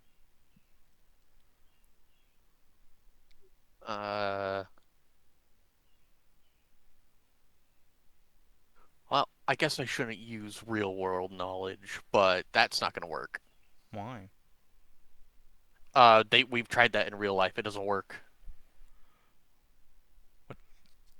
As long as you have to remove the swamp if you want to remove the gators. They just come back. I mean, if you kill Or enough be of any animal, extraordinarily thorough and kill literally all of them. But that's like well, if you you'll be at this for a very long time if you try that. they'll probably come back, but will they come back quickly enough that we can't get this shit out of here? Is the question. Oh. Also, don't you? Oh, you might have put those somewhere else. I was just thinking, like, uh, don't you have a lot of turrets? I do have a whole shitload of tarantulas on the Pride, yes. We could drop them here. Yeah, it would probably be more efficient to just set up like a ring of tarantulas. Yeah. We can I have them on was... top of the buildings as well. My initial thought was like, alright, we take all of our sentinels with their big fucking chicken legs, turn them into swamp turrets. Tarantulas do make more sense.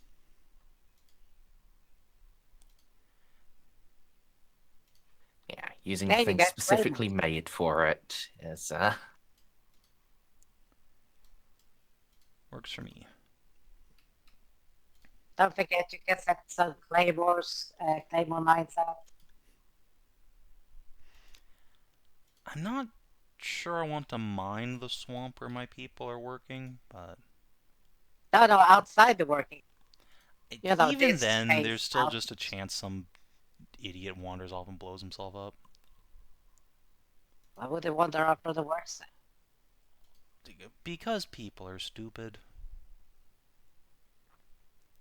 It must be an American thing. Yes.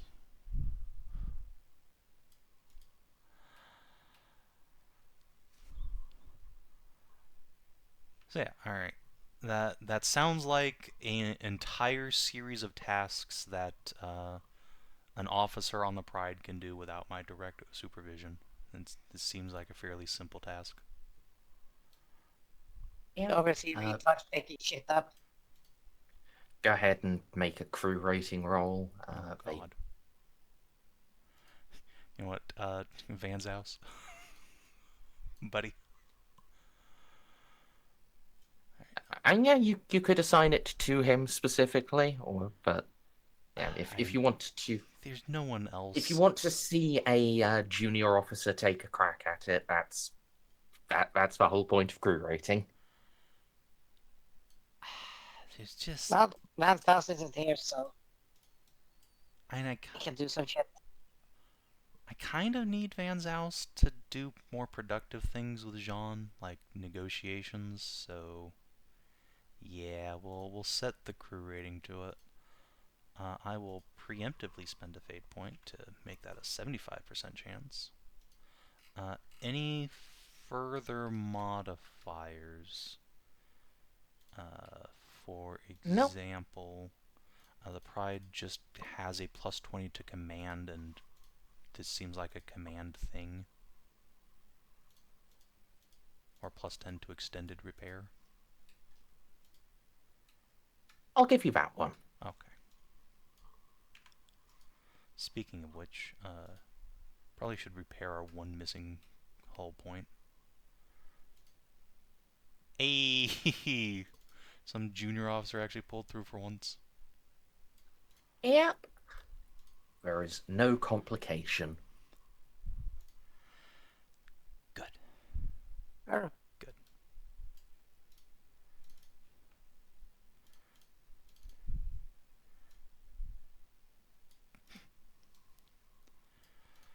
Alright. So, we have that in our collective back pocket.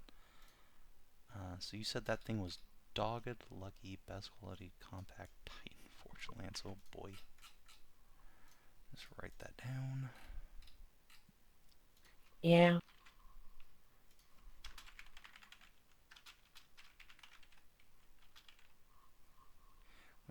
If it's best quality and compact, would that be space 0? Since best quality reduces It does space. have. Okay. And that makes Both sense. have a minimum of 1. At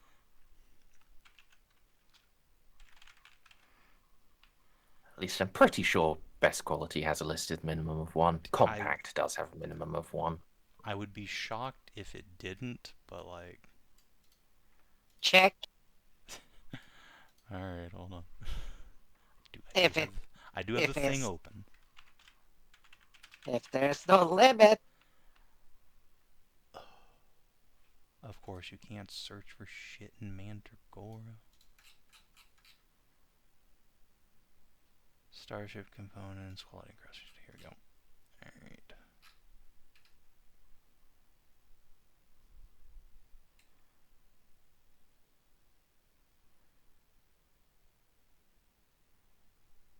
Okay, yeah, he cannot take it to 0. Yeah. Okay.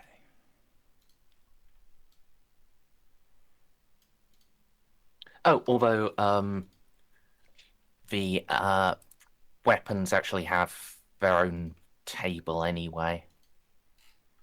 Yes. So you can just give. I'll let you choose.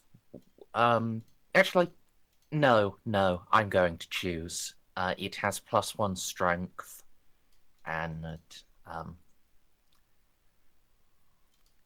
and -1 crit rating. Okay. Get your big gun gets to be very scary. Jesus, are you sure you want to give it +1 strength instead of +1 damage? Yes. Oh, okay. I mean, You get a Arigato, second shot from Merzen. it.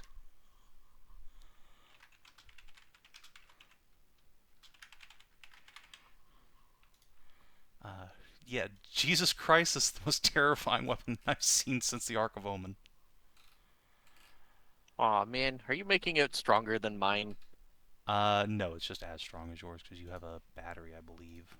The Starflare lens can fire 3 times. Oh, yeah, yours is stronger then. I think yours does 1 Yeah. more point of damage, though. Mine is 1d10 + 3, and it yes. only has a range of 7. Well, this has a range of 6, so yours outranges and shoots this. This one does 1 more point of damage. And it's also Archaeotech, so you know. I mean, they're both The Archaeotech. Starflare is. Well, yeah, I mean, alright, sorry. The Starflare is Archaeotech from the book. This is Archaeotech that got rolled, which is almost always better. Except when it's hilariously not. Yeah, most of the time it's not. Eh. This is just one of those times that everything really added up. Alright. So, that being said, yeah, pack it up from the swamp and return to boat. Oh, wait, actually, no, there is one more thing I need to do in the swamp, or at least while we're here on the planet's surface. It's important. It's like at the top of my notes. While we're here. Jeanne is going to turn to Ozzy. Oscar, once we're out of the swamp, I need you to find us a field of wildflowers. I'll see what I can manage.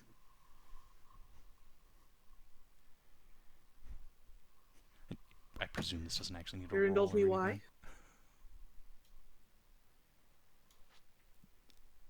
Sorry, pets? I said, care to indulge me why? Oh, yeah, Sergeant Horst. She's bedridden with her injuries. I know we have flowers up in the terrarium on the ship, but since we're here on the surface, it feels appropriate to get something fresh she's never seen. And then it turns out Yeah, she's sounds deathly allergic to the local wildlife, and she dies.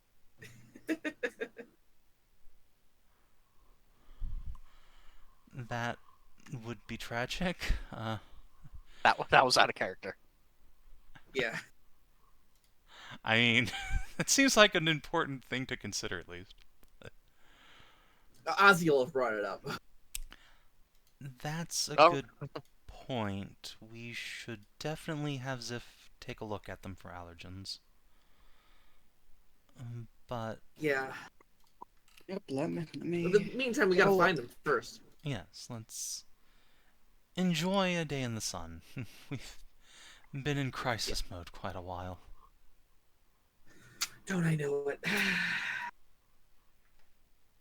It's just, everyone just I'll be the crisis mode. Be like, Gaston's like, what?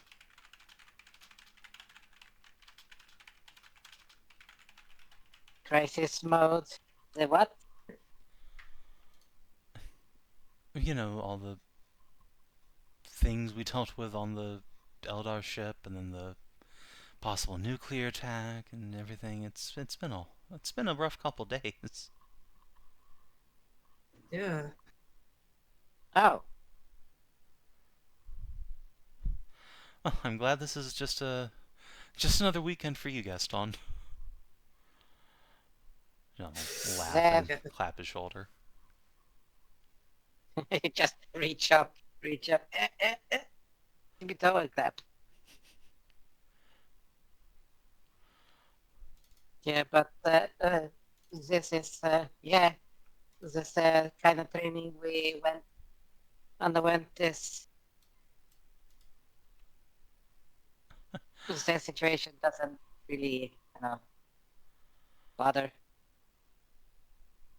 I mean, I'm glad that's the case, but it's still okay to take a deep breath and relax once the crisis is over. Yeah, it's that's it. What I do when I go to my room. I just take a deep breath and then you're done. And then you go back to do what you're supposed to do. Jeanne's just gonna stand on her seat in the Dracosyn so she can put her hands on Gaston's shoulders. Gaston, I say this with all the love in the world. We gotta get you to touch grass, motherfucker.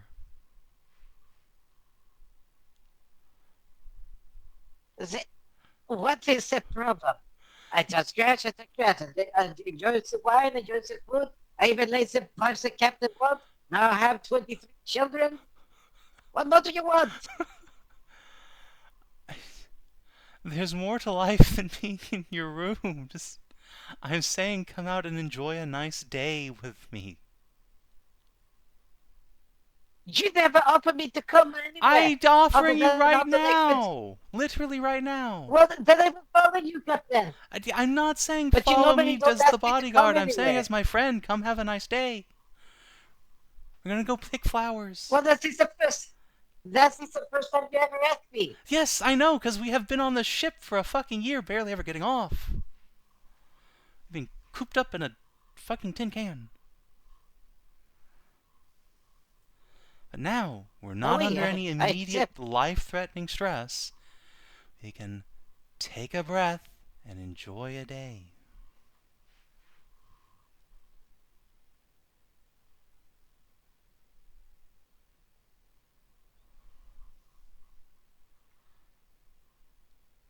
You're way more stressed than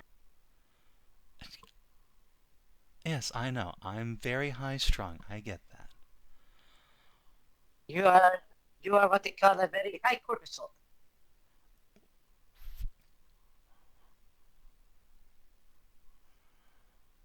Jeanne just crosses her arms under her chest.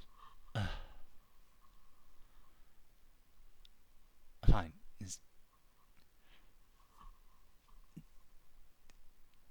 I will...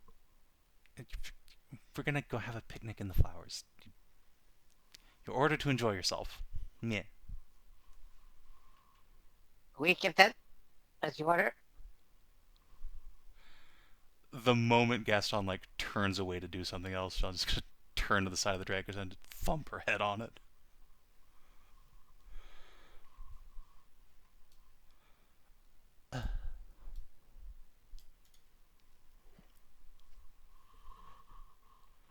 So yeah, Jeanne is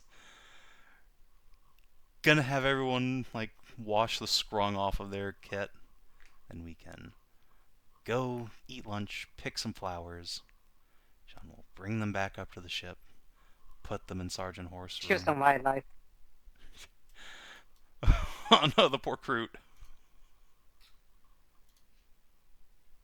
It'd be like, does that pick flowers, have a nice picnic, and then you just see the fucking Thunderbird with God and Gaston leaning out of there with the fucking bolter, the fucking bolter captain. It ain't me. I It ain't ain't no me. fortunate son.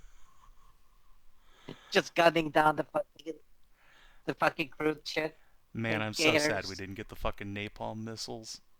I'm sorry. I am too. Imagine the war crimes we could have committed. Mhm. Alright. So, I mean, if this is Texas, they should be some goddamn oil. We could make a napalm. oh, we need to get manufacturing facilities online first, and that's what we're gonna start on tomorrow.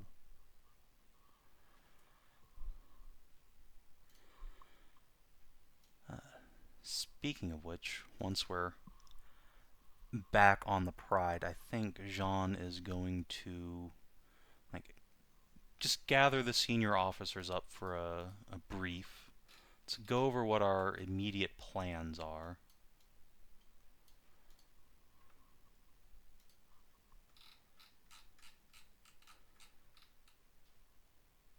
All right. Who are we counting as the senior officers? All the PCs. All the PCs, Yeah. Kitty, Van Zaus, Pascal, I guess, Kalchev. I think that's... Kreuzer can come. I assume Colonel Allen's not even on the ship. He's off being a rabble-rouser. Yeah. He's training the Texan militias. Excellent.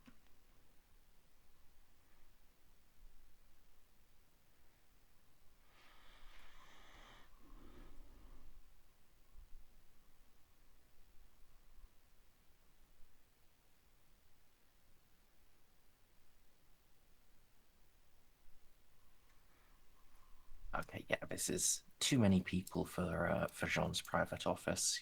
You have run out of chairs. No. Yeah, just stand, don't worry.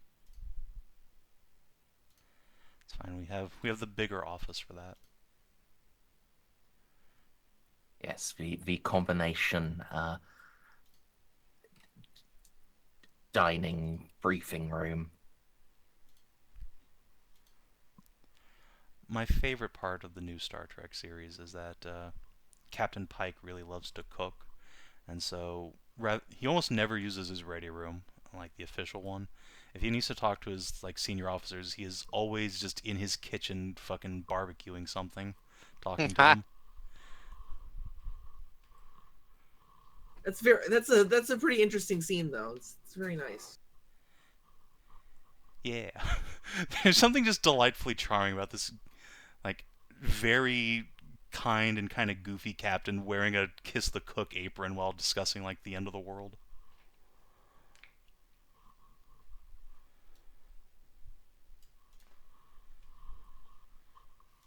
Alright, so... But I mean, it's just more visually interesting than a meeting room too. Yes, That's very nice. enormously so.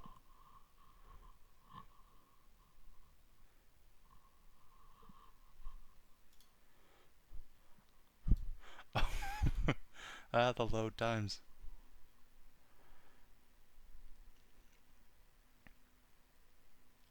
What?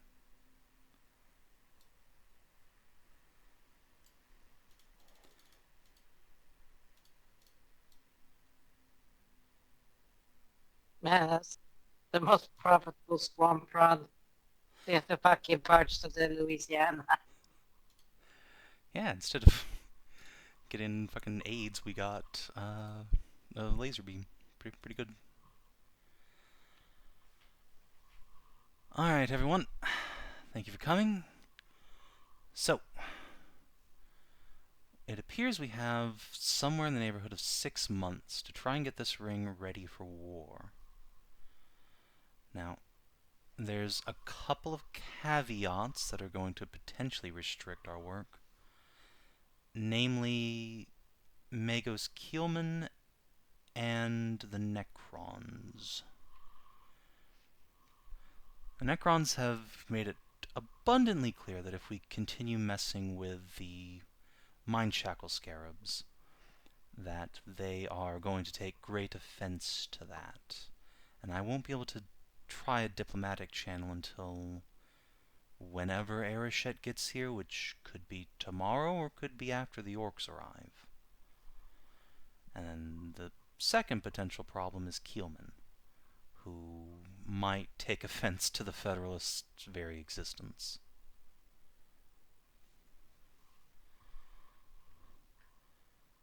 That said, Turns out will see. And I am also given to understand, Lord Captain, at least according to the statists, Arishet is supposed to be returning with military assistance against Keelman. Yes, potentially. My hope is that, now that hostilities have ceased, he can be convinced to turn that military aid against the orcs as the existential threat rather than one that has stopped.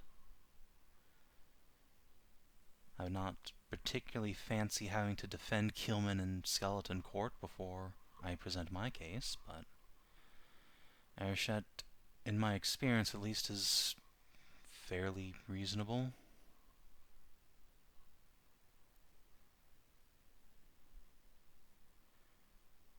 If at all possible, I would like to avoid having to get into a fight with the Necrons before the orcs get here. The absolute worst thing that could happen is we get in a fight with them, and no matter who wins or loses, whoever comes out on top is going to be crippled when the orcs arrive, and then get steamrolled.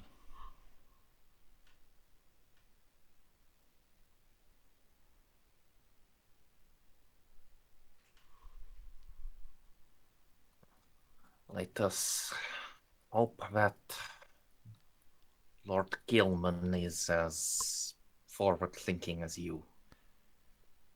Well, if he's not, we can just get him to leave the system entirely, probably. It would be very, very helpful to have him here when the orcs arrive, especially if his reinforcement squadron ever arrives, but I didn't anticipate having his help when we were formulating our initial plans.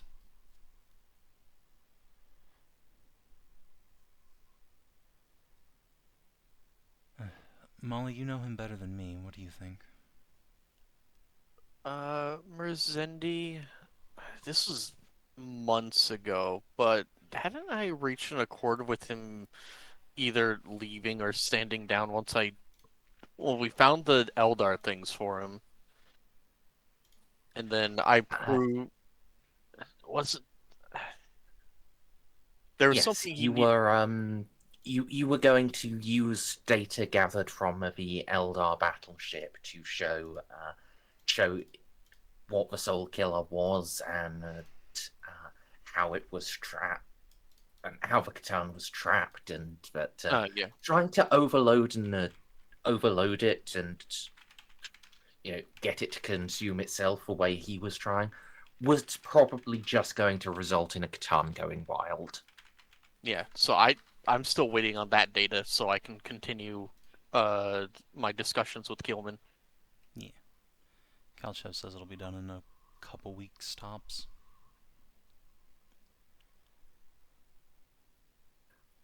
It is slow going to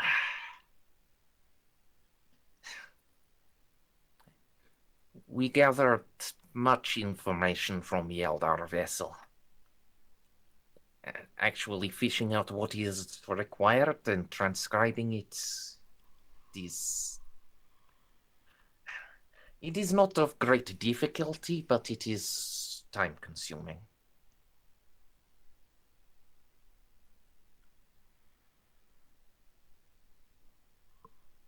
Once he has the data, do you think he'll try to head for Angern, or what do you think his course of action would be?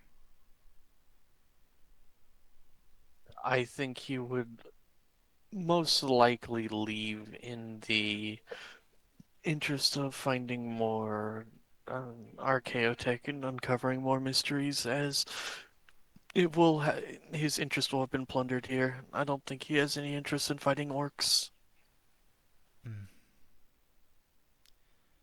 A As shame. long as long as there is not something to be gained, the Adeptus Mechanicus does not waste resources,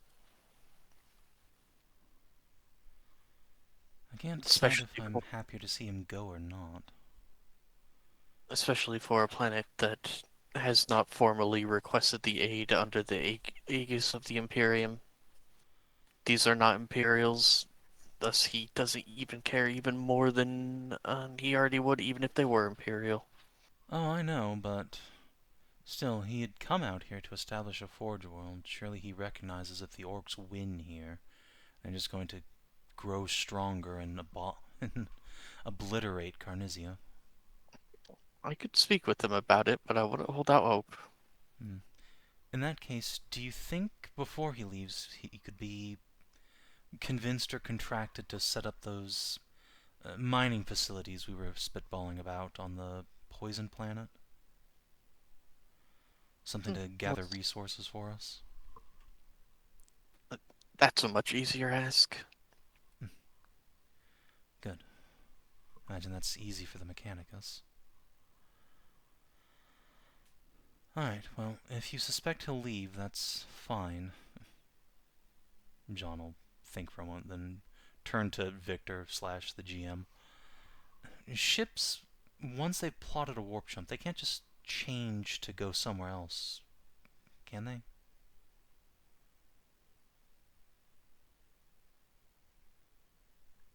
Not without extreme stress on the navigator and the vessel.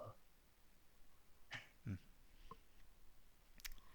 Indeed, the safest way to do that would be to make an emergency return to real space. And you well know of the dangers of that. Yeah, that's not exactly safe. Hmm. Alright, then his reinforcement fleet will likely show up here after he's left if he does leave. We have some friends on Vindalux. Maybe some of them will be more inclined to stay and help. These will be warship commanders after all. More bellicose.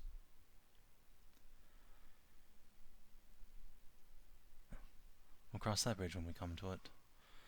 If Killing means to leave, that's probably for the best. Means we won't have an Magos breathing down our neck while we try and get the Federalists and Statists up and running. Nor will I have to compete with him to claim the ring. He has already claimed it, Lord Captain. Well, if he just leaves and lets it get invaded by orcs, I'm gonna say that doesn't count.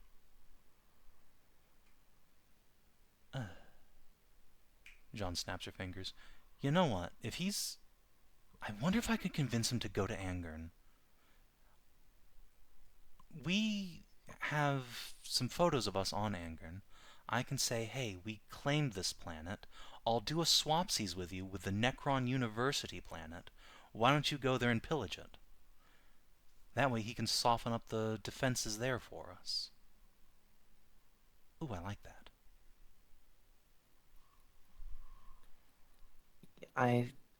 It's a fine plan, but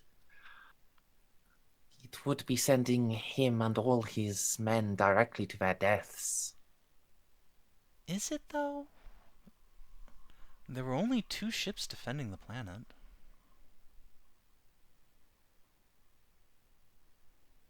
They were both light cruiser size, yeah?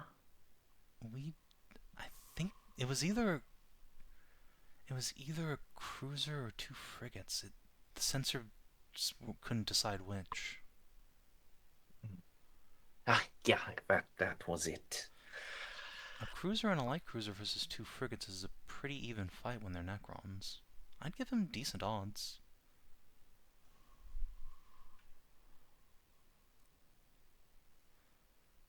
Especially if he waits for his reinforcement fleet to get there. Which, knowing Keelman, he probably won't, but that is getting into the realm of not really my fault, is it? Yes, if so long as we properly warn him, we can't be blamed. Yes. Let him know that there's Necron defense ships in the inner cauldron he should be aware of. He can decide what he wants to do from there. John will look at Molly. So, do you think Keelman would make a swap, the ring here for Angern, in terms of our planetary claims? You have to tell me what's on Angern. I don't remember. That's Equilopolis, the Necron University planet.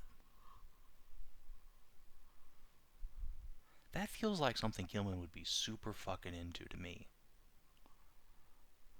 Most likely. Perfect. Alright. Then yes, let's get him to set up those refineries, then sell him Angern for the ring. That's a fair trade if you ask me.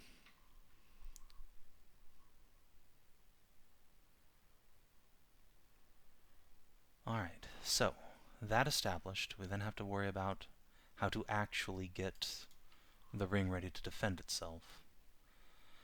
The Federalists are in great kit. They don't really need our help, except for the fact that there's 10,000 of them in total, which is not a lot.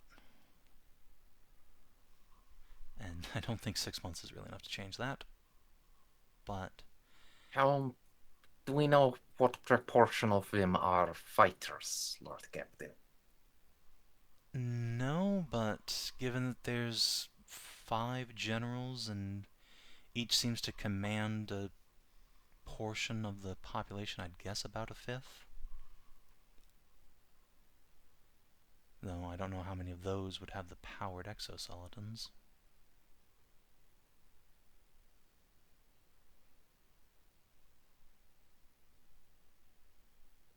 We've not seen much.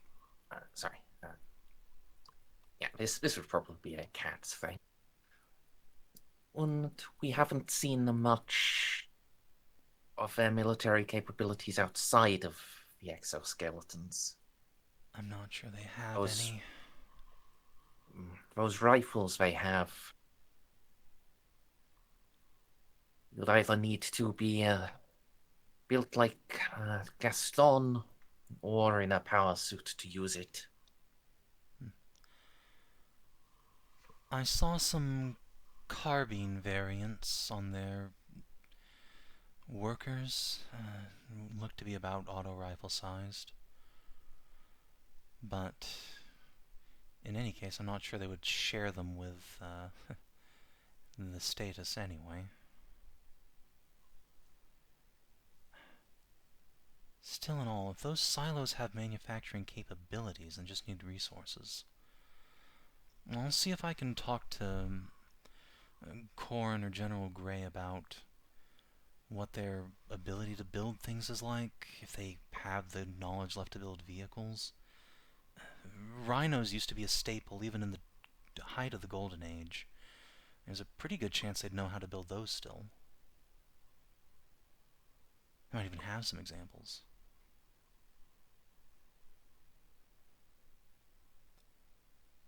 But still, other than just building things for us or the status, I'm not sure what they're actually going to be able to contribute outside their silos. Especially with General Cole, their military commander, still under shackle control.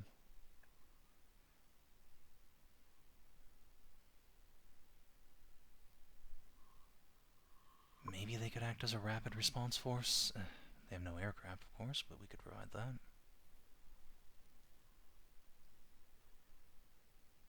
But if we were going to provide that, we may as well use our own use the Vanguard. I mean, in theory, yes, but if I have to expose someone to casualties, I'd rather expose them. Of course, then again, there's only 10,000 of them, so any casualties literally puts their civilization at risk.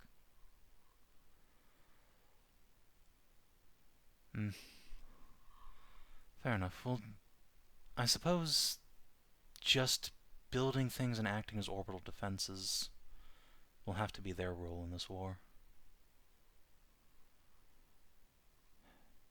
When the orcs engage our fleet, if the attack moon is already in system, there's a pretty good chance some of the smaller ships will try to line break us, zoom past to the ring while we're distracted having to fight the moon. And their nukes will probably be the best bet. And the ring has of lessening how many orcs land, if not removing them. That's good enough. So, next we need to figure out what we do with the statists. They're the ones who really need our help. We've seen their rifles, black powder automatics, somehow managing to stick together despite their claptrap construction. They'd explode if we put modern ammunition into it, and a close-range firearm is not the ideal solution to fighting orcs.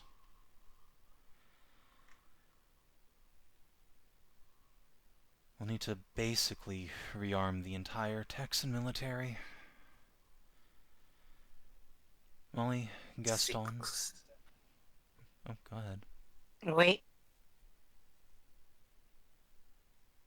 I find it difficult to believe 6 months would be sufficient for that, Lord Captain. If we Perhaps keep our logistics we could incredibly raise a simple, regiment or two of them, but the majority will still be utilizing their home weapons. if we keep our logistics incredibly simple, just 2 or 3 different weapon patterns, we can get a good chunk of them rearmed, I think. And I mean just dead simple, like las guns, autocannons, grenades, that's about it. I was considering with only one weapon pattern, Lord Captain. Fair. Yes. Assuming that with best speed we can teach some of them how to do it. We can teach, say, 20 groups of them in a month. And they can then teach 20 more. 3 months of training, that would be 8,000 groups. And then 3 months of rapid production. With a population in the hundreds of billions. Hundreds of millions.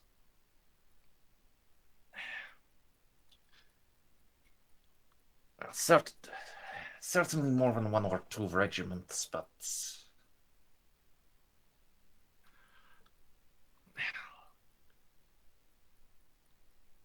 Here's the thing, though. Their pistols that they use are a lot worse than our regular stubber. Oh god, yes.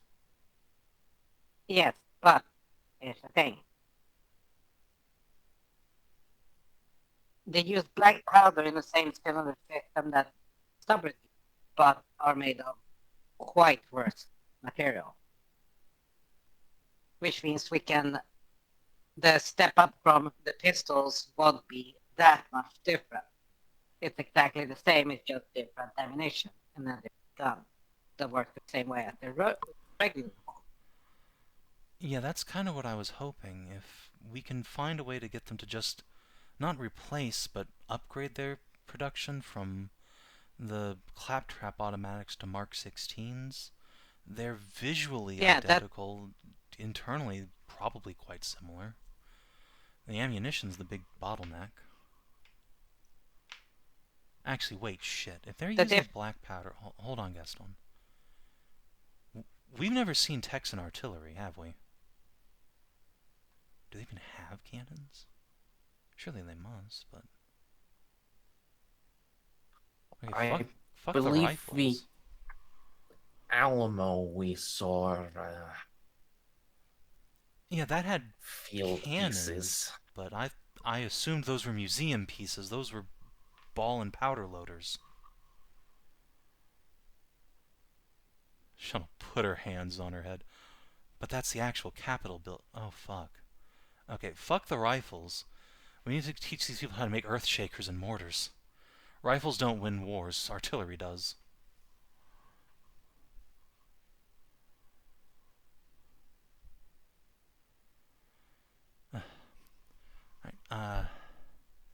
Right, Gaston, if you can try and get them to upgrade from the M16 to Mark 16, that'll be helpful. Molly, I'll need you to help them set up an actual factory for proper tube artillery.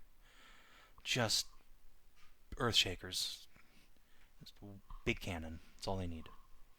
Or even heavy mortars. Those are even simpler. And plus we have some that they could look at. Oh, straight got up. Whatever. Right. Yes.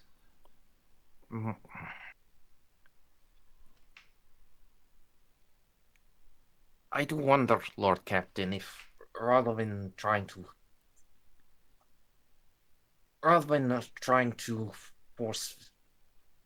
drag them to producing modern artillery, if it might be better to continue to operate at their tech level, but introduce facets of mass production. I can't imagine their cannons are even worth using against an orc. The barrel I could barely fit my fist down. I'd kill one or two with a weapon of that caliber. And then the reload speed.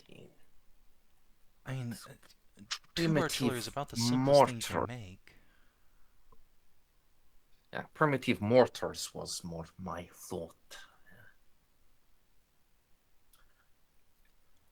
If the only modern component is the shell, that simplifies the production process immensely. They just need a sturdy metal tube and enough propelling powder.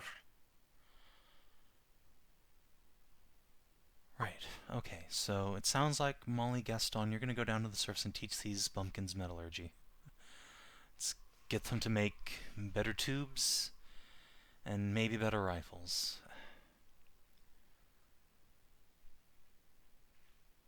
Alright, that's good enough, and as far as regiments go, I did an inventory of what we're carrying on the Pride, and between what we picked up from Kane's Will and the Infinite Justice, we have a full brigade's worth of spare rifles and armor. We're a little short on hand grenades to hand out, but otherwise, I mean, we have full equipment sets. I can pull some heavy equipment off of the Enterprise when it gets here. They don't really need their mortar cannons and chyrons.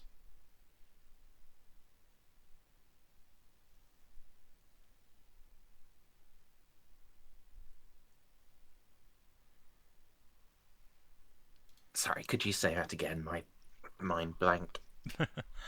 That's fine. Jeanne was just saying we have a full brigade's worth of equipment stored in the Pride from the Infinite Justice and the mercenaries we butchered on Kane's Will. all they really need are hand grenades that we don't have.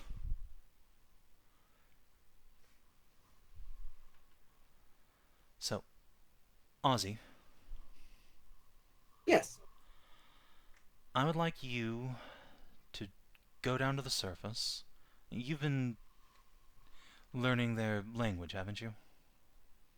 Yes, I have. Perfect. I'm going to make you a brigadier general, Ozzy. Temporary promotion. I'm going to put you together with Alright. some of our officers and a whole shitload of equipment, and you're going to make me a brigade to defend this planet with modern equipment. All right. Now, let us see. Beyond that, we could have the Lady of Dogged Spite come out with some additional equipment and replacement crew for the Enterprise. We could try pressing some of the locals to work with her, but unfortunately, it seems that they aren't the kind to follow a woman's lead, and we do have a female captain on both ships. Plus, the Spite could take food back to Cainsville. If we have both ships here and could convince the locals to give the ring a test fire, that would soul mark them, make them able to actually operate in the void independently for a bit. Get some work done while we're stuck here. Spite should have plenty of time, if the warp is kind, to arrive. I had also considered similar. By now,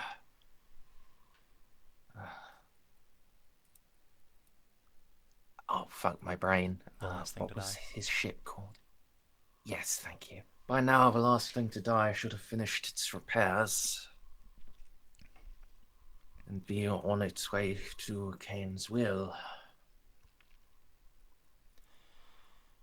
Perfect. My fortune is not as great as some peers of the Imperium, but I would be willing to bend it to this purpose all the same. A purchase of however many rifles and light vehicles that can be spared, and Gainesville has always had a surplus of souls. I'm sure Inquisitor Mercury would be glad to be rid of enough to fill up our casualties. Yes, if we could get the last thing here, that would be great. I'd hesitate to ask her to fight. She's not well armored, is she? No, but decently armed. We could keep her second Lances, line. bombardment cannons, and plasma batteries.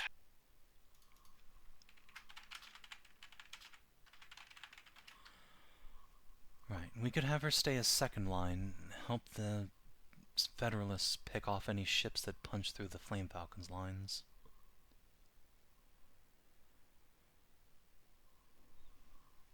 Yeah, that'll work. Are the Astartes vessels in the face of what is to come? I do not know if we can afford them to be bogged down in boarding actions.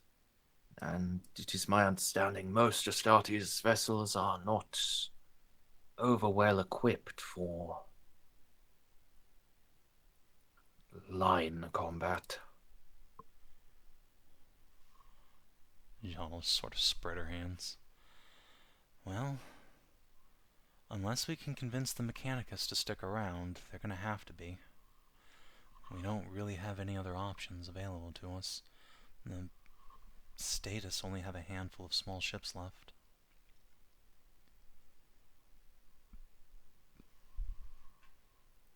And mayhaps it would be better to attempt to keep the Archmagos here. Listen, I'll try my best. Yes. Like I said at the start, we'd be stronger with him here, but ultimately... I will appeal to his logic that the green tide won't stop here, and since we're having entire Astartes reinforcements coming, this is probably the best place for the green tide to be broken and not bother him 10 years down the line. 10 years seems luxurious, but yes. The only problem is if Arashit forces the issue. Like I said, the worst thing that could happen is us crippling each other's fleets before the orcs even get here.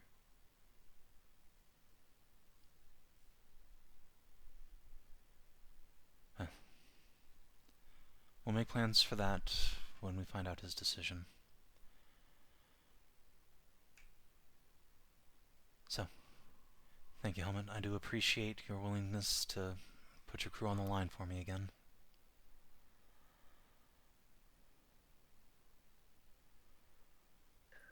It is our duty to stand against monsters such as the orc wherever they can be found.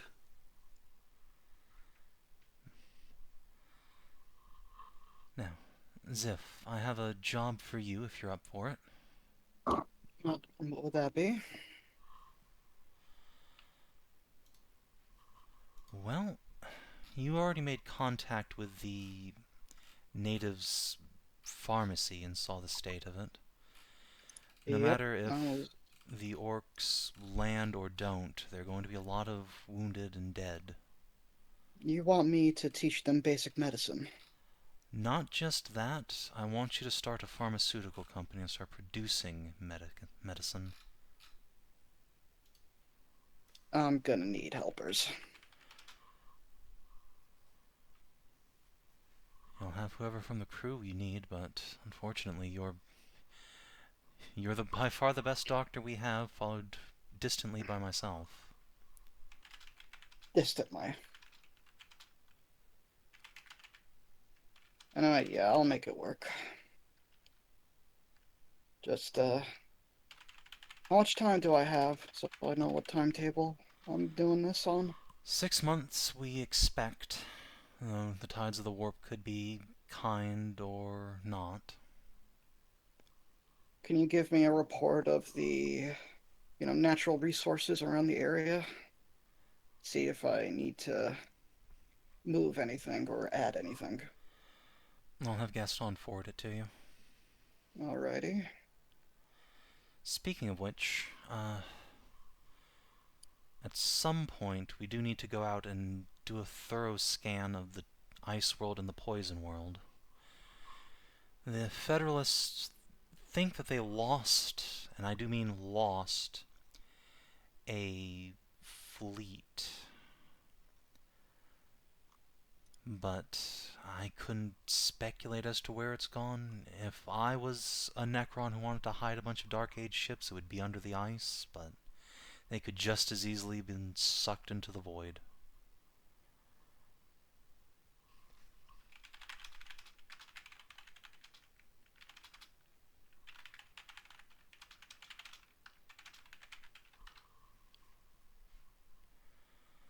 So, once you're done teaching them metallurgy, Gaston, I'll leave that to you.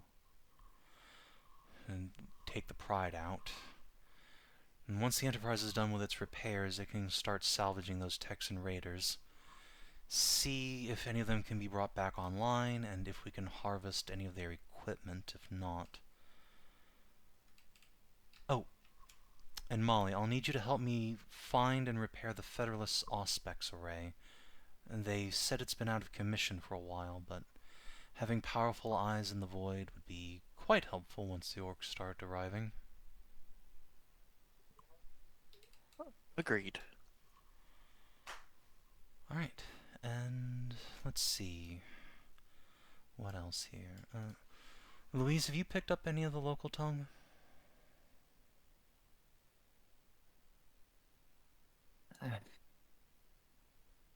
Not much. Languages were always more your thing.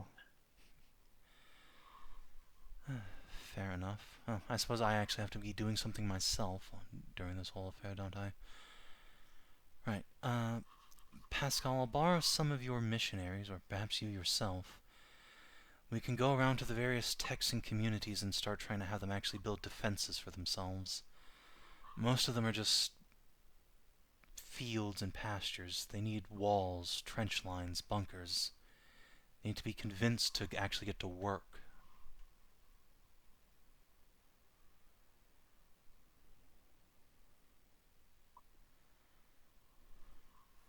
I'm not sure. Yeah. I'm not sure if it can be done. If what Gilman has done is not already put the fear into them.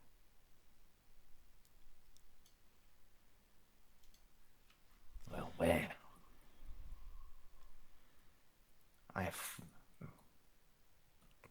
when they are bounded by stupidity. Well, that's just it, Pascal. There's no stupider beast than a Grox, but it's damn good at working if you give it motivation. We just need to figure out what motivates them. If they don't respond to the stick, perhaps the carrot.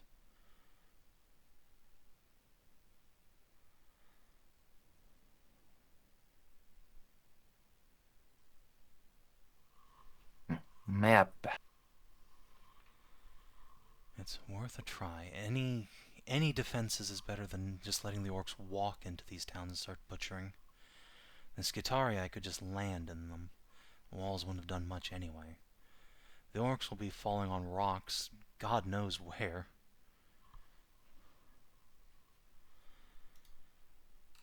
They'll have to make ground assaults. Oh, and maybe some railroads.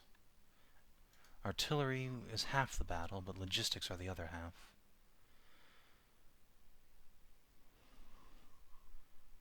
Yes, if we establish factories, they will need railroads. I am not sure railroads will be sufficient, Lord Captain. Given the sheer size of the ring. Of course we can't crisscross the whole ring with them, but we can connect communities that are relatively close together.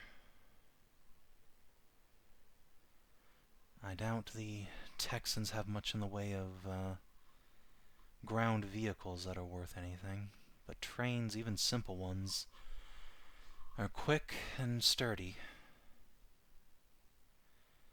Getting troops and supplies around even between short distances would be quite literally a lifesaver.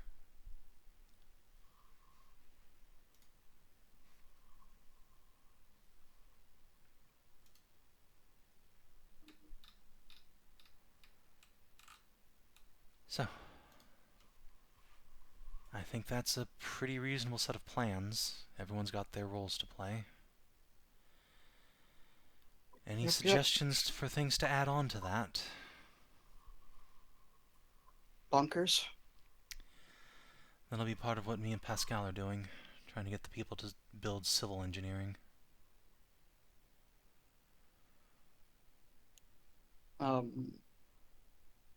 No, I can't think of anything else.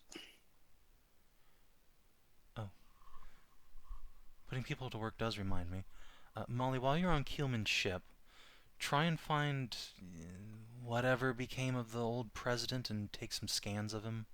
More proof that the mind shackle scarabs are in the population can't hurt for if and when we need to have the people rise up against their Necron overlords. If I can find him. Something tells me Keelman wouldn't let a prize like that go to waste. Rise.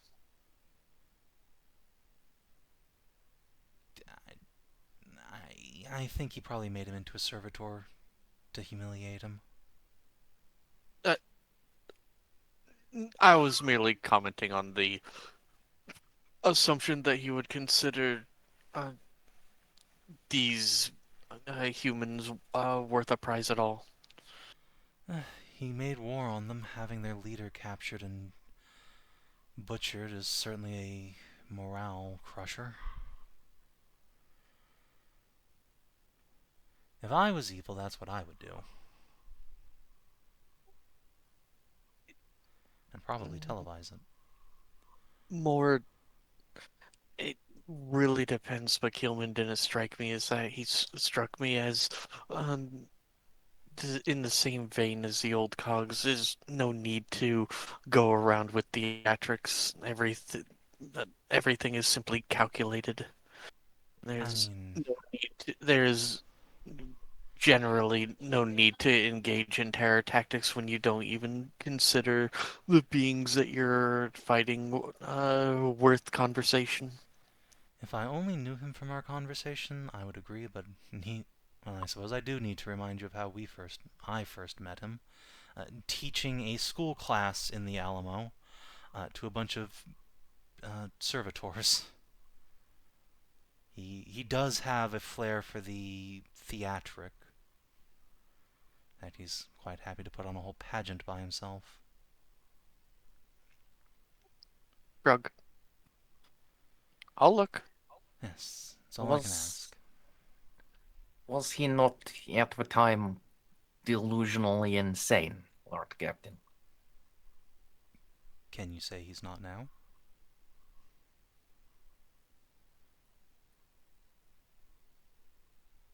I've seen no evidence that he is. I kid, but still, we don't know what he's been up to in this timeline. He could very well have been broken and just is hiding it better. For example, why is Erished awake?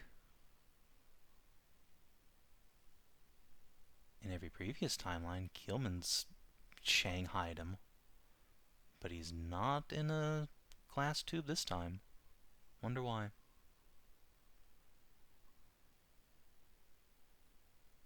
Are we sure that it was every previous timeline Arashet was captured? Well, it's true. Not necessarily everyone, but it certainly seemed to be a long-running endeavor. Then I would like to propose the chaos factor that the previous timelines didn't have. Molly. It's true, but why would Molly wake up Erished?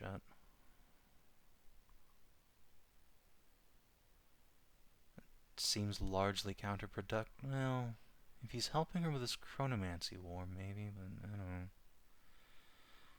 I don't know. Shrug. I don't know, other me. Yeah, unfortunately, I feel like I don't either.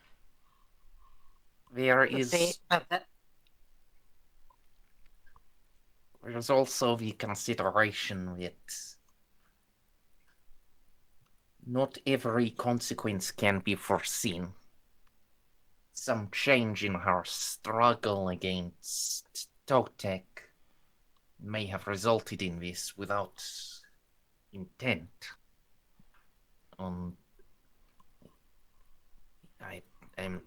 I suspect neither of them can easily reverse such mistakes without opening themselves to attack.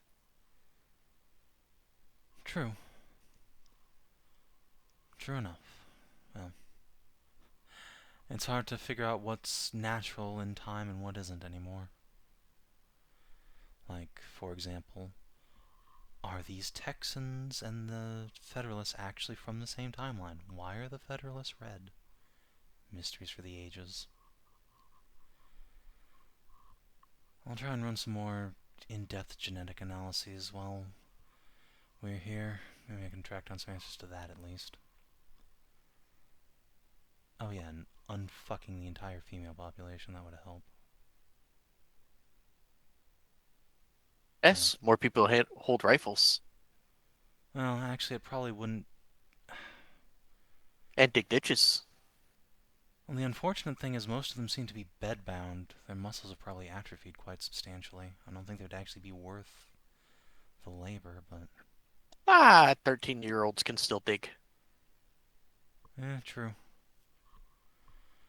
Well, distributing a cure to the TRV is going to be its own thing. Something I can Yes. maybe get Corin on. The cure needs to be worked on in a lab. What we have is preventative treatment. Yes. Luckily, the TRV has the lab where the TRV was made. We just need to convince Corin to undo what her ancestors did, which I think I have a pretty decent chance of doing. And if she does, that would certainly go a long way towards proving my case with Hedrah.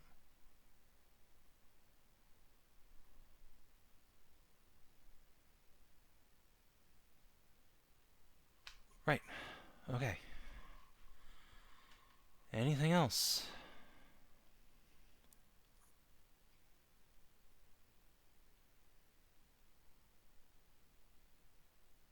If not, then I think we all have our plans.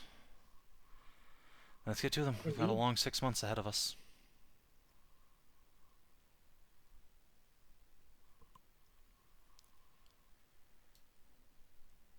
Jeanne will clap hands and set her team to work. Yeah. So, as you set to work, we're going to step away from our heroes for a little while.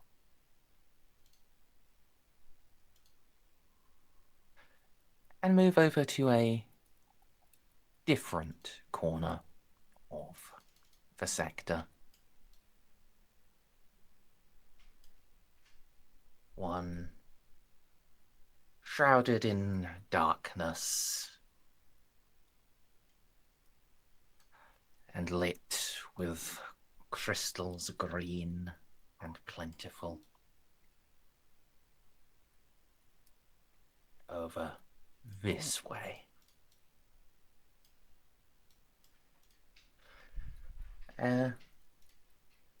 We see Arashat Udex, clad in his full ceremonial regalia, his necrodermis body polished to a mirror shine, his staff in hand, his cloak of office clipped to his shoulders. And we see him walking up a staircase. Black stone run through with emerald lines, a marble pattern. Arashat, a noble, and entrusted with the sacred duty of Udex, he climbs up 199 stairs, stopping at just before the 200th, the last step, the insurmountable step. And there he goes down to a knee.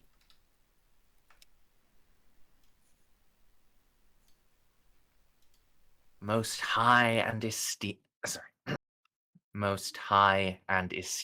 one. And we pan up from Arashat, up over that last step to where a throne sits.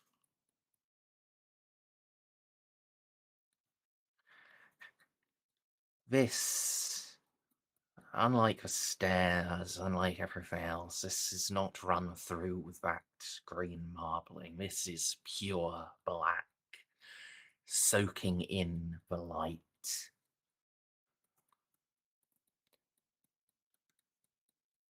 or to provide a better contrast with the platinum and gold body of a figure sitting in the throne. Rise, Eudex. And Arachet does. Returns to his feet, but still keeps his head bowed. For one does not look the Pharaon in the eye. To do so would be to presume equality, and no one is equal to a Pharaon.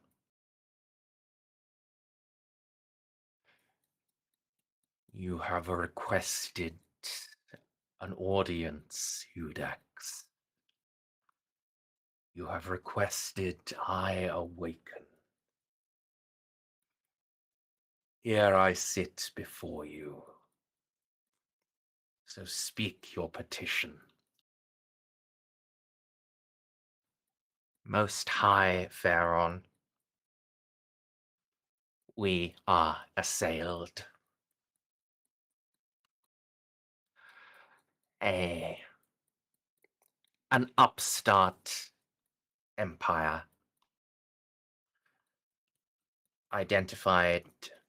self-identified as the Imperium of Mankind, threatens our dominion and our subjects.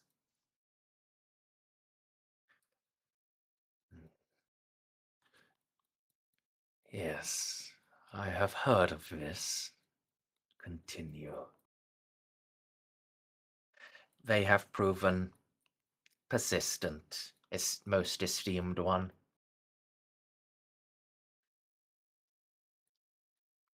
They have survived beyond the projections of our cryptex. Their initial scouts appeared approximately 10,000 years ago. And now their invasion comes in earnest. The ring world upon which our last living vassals keep habitat. They seek its conquest and the destruction of those that we have given our protection to. And too many times have we failed those we protect. You ask, then, that I awaken the fleet. Indeed, most esteemed one.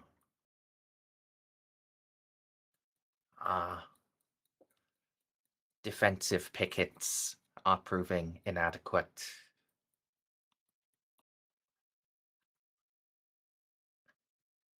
Our tomb guardians and the never-sleeping legion. They are too few. Indeed, agents of this Imperium raided the Malaster and nearly captured me.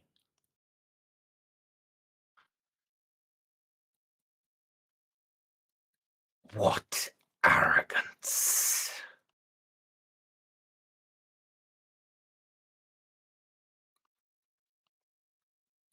What madness!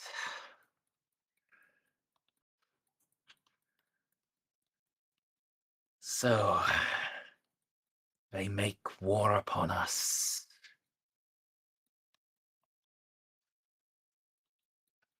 Not just upon our subjects, but on us directly. And yet, I sense there is more, Eudex.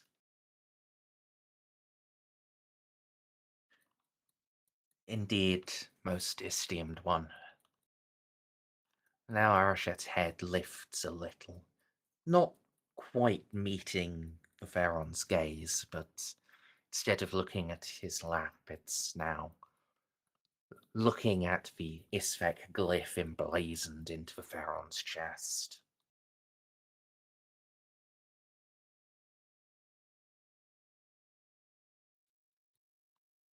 There is disruption in the College of Cryptex, esteemed one.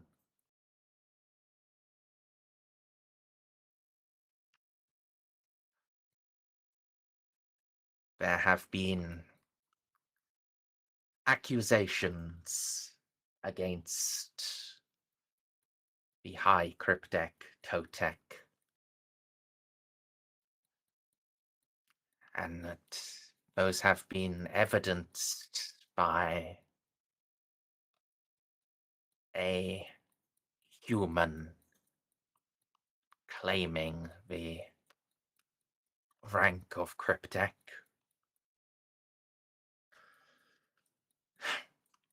What foolishness.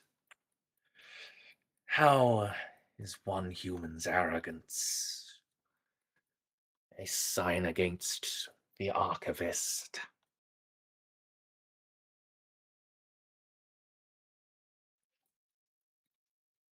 The human has completed biotransference, most esteemed.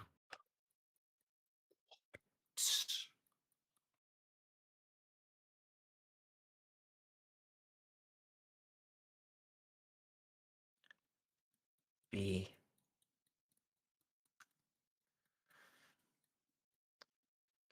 It appears the human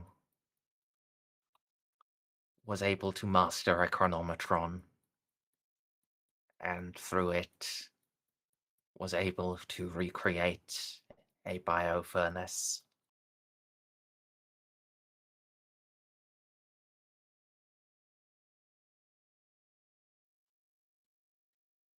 And Totec, one of the greatest chronomancers to have ever lived, permitted this. The accusations are, most esteemed one, that the archivist encouraged this. That he has turned the Soul Killer from its purpose of protecting our dominions to some new means, and that he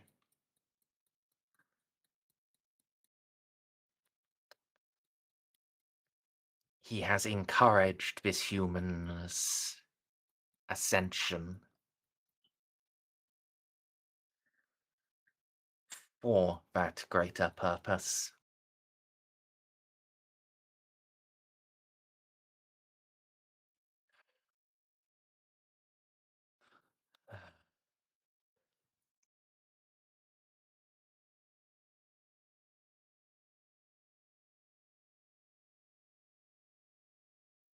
Bring forth the Watcher.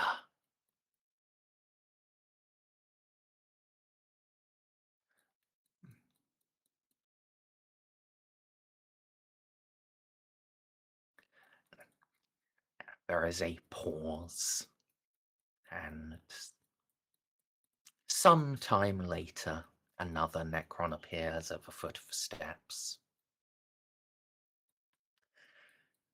This one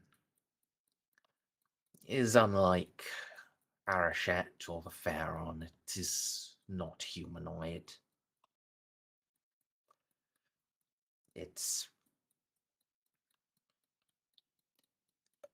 Its lower body and legs have been replaced by a demispherical protrusion, and little tendrils of necrodermis drift down from that in some anti-gravitational field. Those little tendrils brush against the ground to propel it. The Watcher ascends the stair, but stops much lower than Arashat, at only the 150th step.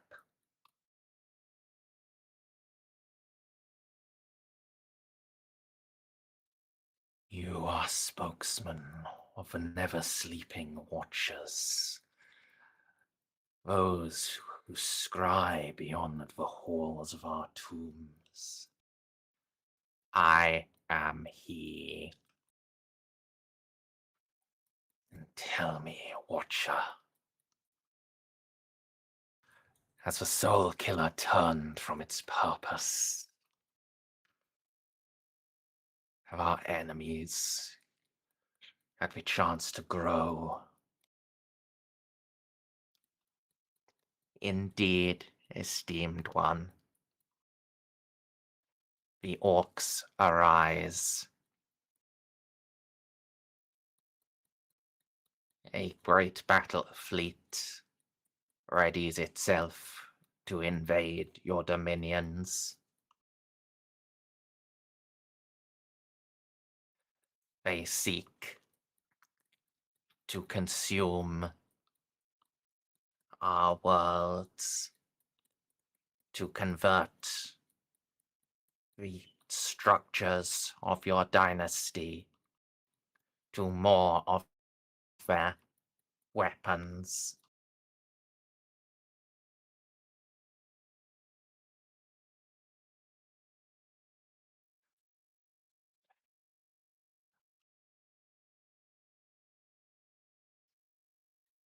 Nemesor Arashat,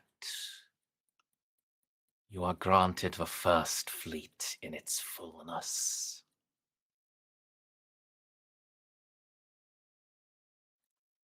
Go now with all haste to where the flagship rests.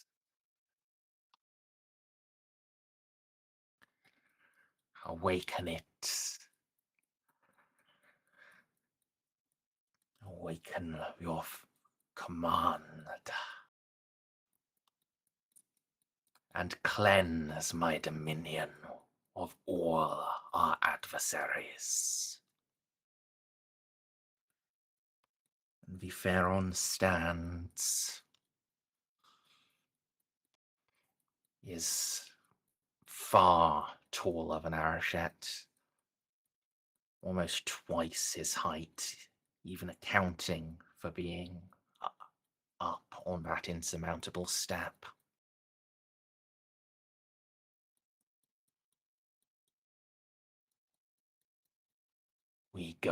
I go now to Anjan.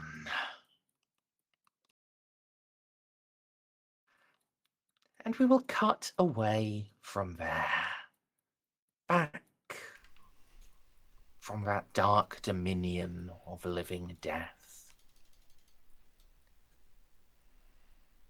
to a land where happiness still exists, where life and laughter rules. For pride. Oh, I thought you were going to say Denver.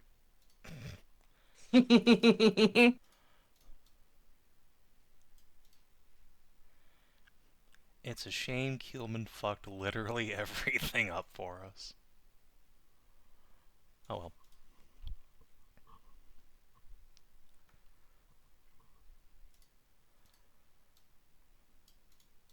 Gilman, you stupid motherfucker.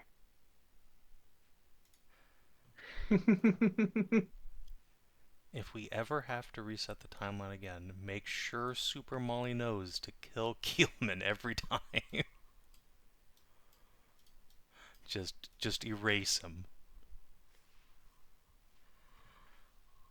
Alright. So, Merz. Yeah. The Enterprise is arriving, like, tomorrow.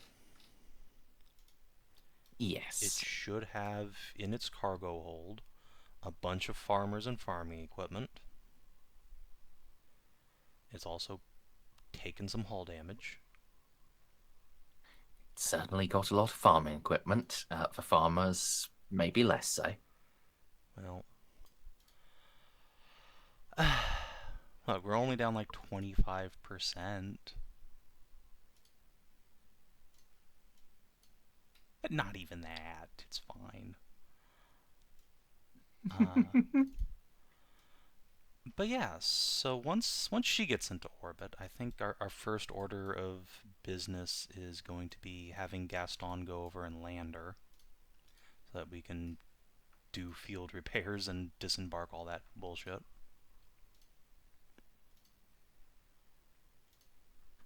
What class? Oh, actually, She is I just know what class she is. She's a transport, Yeah. but a galleon armed freighter. Is about the size of the Pride. yeah, it's Should be doable. It's going to be pushing it to take back off, and everything nearby is going to be ruined. We will make sure she But- lands in a barren field somewhere, or a desert. Yeah, but it is just about doable. I know Gaston is more than capable of doing it. I was gonna mention, they have railroads, so we're just, land a bit away from the fucking railroad track, and then, pack everything on the fucking, back on the train, and then you just haul the ass away, and then just, no problem. See? If we can find somewhere near a rail terminal to land her, that would be ideal, yes. This needs to be relatively close to Lubbock. That's where our headquarters is. There is that big fucking desert right there. Yeah. You're going to want to be several kilometers away from anything. Yeah, that's fine. Yeah. Shit here is not purpose-built to take Starship exhaust blast. It will just fucking combust or melt. Yeah, no worries. Luckily, there's nothing of value in the desert, as long as it's not also too close to the bunker. Yeah, you can get a decent distance away, and yeah, it will turn into glass, but yeah, that's just improving property values. It's now pretty. Exactly.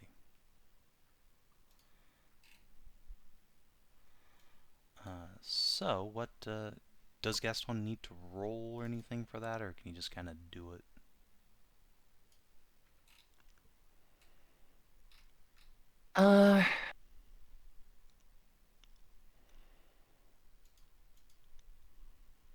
Yeah, I think landing in the desert you can just do. Perfect. It is, sand at volume does follow fluid dynamics, so it's relatively soft, so long as you don't come in too fast, and you're not trying to land under fire.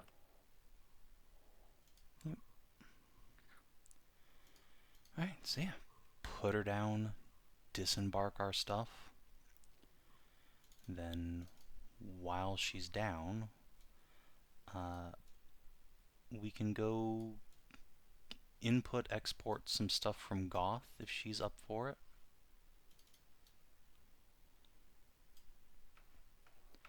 Specifically, if at all possible, give her the genetic data from the locals, both Federalists and Statists we've found. Ask her to do an analysis and maybe start working on a cure, or at least a starting point for a cure for Corrin on the whatever the fuck is wrong with the ladies on this planet.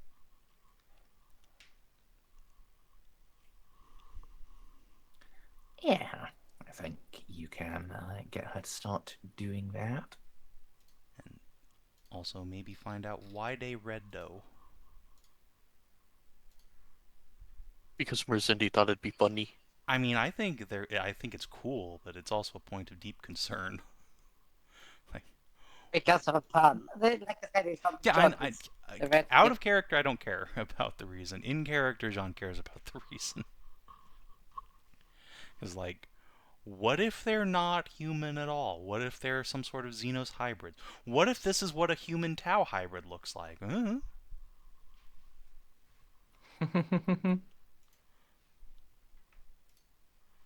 Oh. Have a proper roll to start with. Holy shit. Okay, forget to start with. It's done. Yeah, she'll Oh yeah. she'll spend a fate to turn that into 10 DOS and beat the final threshold. Nice. At least in terms of analysis, like actually making the cure will be different. Yeah, that's fine. That will take considerably longer. I kind of don't want her to do the whole thing, but just like get all the building blocks in place so I can give it to Corn and try and make her do it. Because having the Federalists undo the damage that they did, to Jeanne's mind at least, would be great PR for them, both to the Status and to Arichet.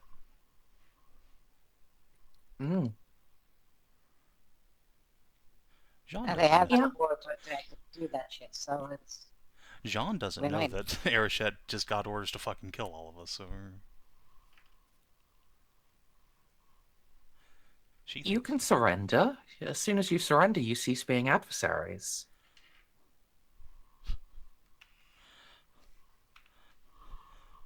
Well, oh, wait, he can't attack because he's called into court.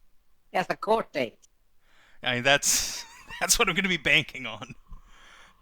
Listen, I need a 10,000-year deliberation process on this. It's a blink of an eye to a Necron, frankly.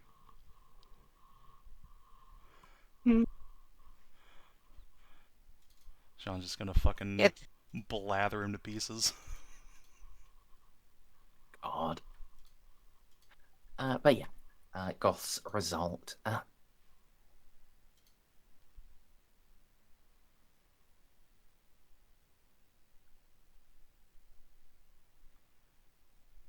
She can trace both slight mutations. The Federalists just have a small, like, chromosomal change that, like, increases the amount of a protein in their skin, but just makes them red. Phew. Yeah. The change to the statists is considerably more extreme.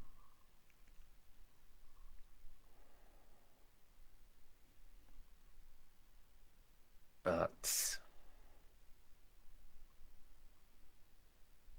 very curious thing. Yeah, she brings you a very curious answer.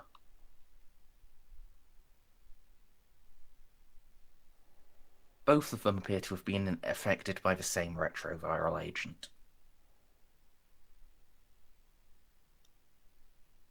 Huh? It just manifested completely differently in each population. One, it created a visual marker. The other, it lobotomized all of the women. That's a very extreme divergence.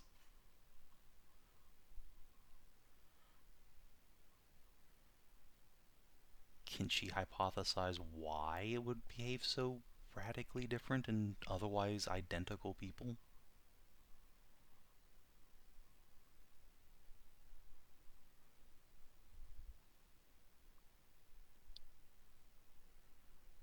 only thing she can surmise is that it's been keyed, is that the retroviral was keyed to some genetic marker in the original populations. Wild. I wonder if the TRV even did this to themselves. Like, when they were first talking about the TRV, I was like, well, how did you keep yourselves from being affected? You're also fucking human. I assumed it was just, living in a vault Lamau, but maybe not. But why would it affect only the people Actually, in the with vault? 10, it is possible that effectively one group received a vaccine against it. A limited version, a retrovirus that works the same, bonds to the same places, will show up as the same, but has a different DNA package to unload. Well, if we could just reverse engineer that retrovirus. Like, fundamentally, there's no saving this generation of Texan women, but the next generation, it's a different story. Yeah. Alright. If you can get her a sample, or enough samples of various people that she can put it together fully, you're golden. Well, that seems like it should be relatively easy for Xiph while he's starting a pharmaceutical corporation. Well, Probably, yeah. He'll have to be doing a lot of blood drawing, both to start blood banks and also just to train people on how to do it. Yep. So yeah, Goth's gonna get a great big hug on her fucking VTuber tank. For that. Oh, by the way, like forever ago, I asked her to look into applying the blast charger on the Solar Auxiliary las rifle to the triplex, which has a blast charger but is just way shittier. She finished with that? By now, yes, she would be. Perfect. She gets 2 big squishy hugs. Fortunately, there's no real way to do it without severely affecting the. Well, when using a blast charger, you use up a lot of magazine charge anyway. But yeah. the special systems of the triplex, the special version of variable settings, it's affected a bit worse. Oh boy.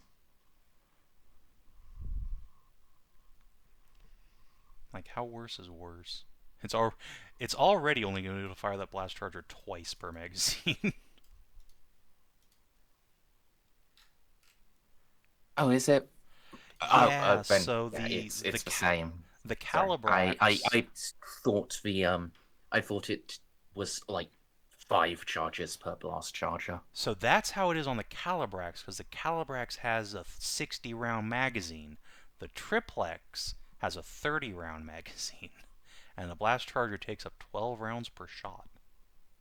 Yeah, what I meant was I thought it took up like 5 rounds per shot. No, I wish. No. If it's 12, then yeah. Let's say it takes up 15 on the triplex. Perfect. Let's round that out slightly. But also, yeah, you definitely have to plan for that rather than emergency buttoning. Yeah.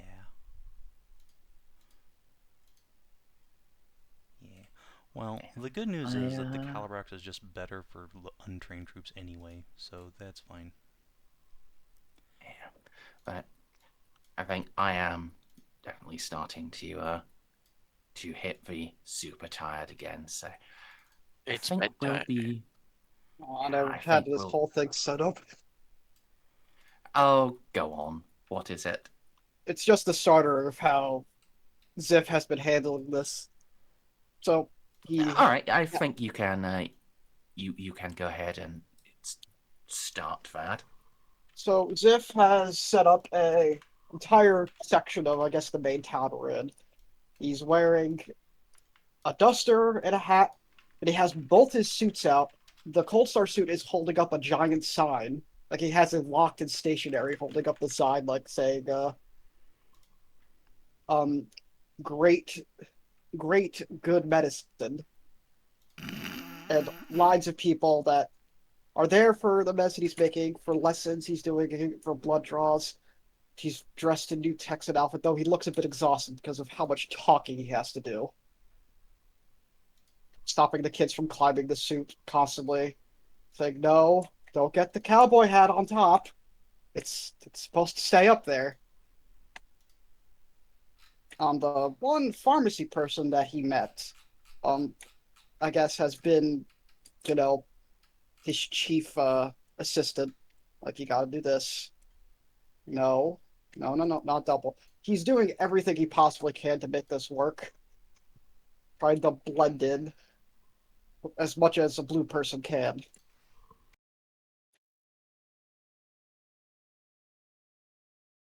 I'll actually probably have it properly done because I'm also tired. It's just like the whole thing hit me.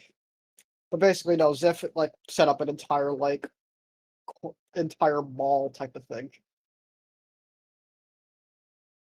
I love it. He's exhausted. He's taken his job very seriously.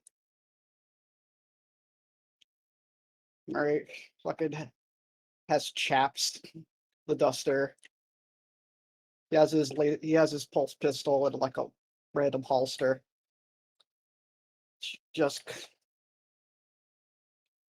keeps going back home to Calchef and saying all the women are looking at me. Some of the men too. I'm just trying to draw their blood, but they wanted me to draw something else out. My steak is too buttery. Steak Mixing is it too up makes it better. buttery. Femboy is too slutty. Fucking half the reason why he has so many people there is not to learn medicine, to buy medicine, or to donate to the blood bank. It's to, god damn, that boy's ass and those chaps. This isn't a Hooters. It is now.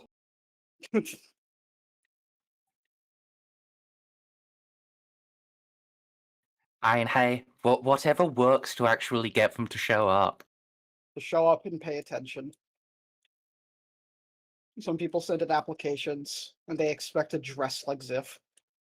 It's like, I'm dressed normally. He is not. Calchev and John are actively sabotaging him in terms of that. No, no, Xiph, trust us. But it's kind of revealing.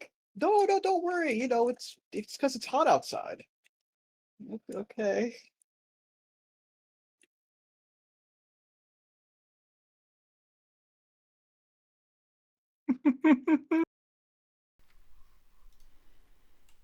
I'll just.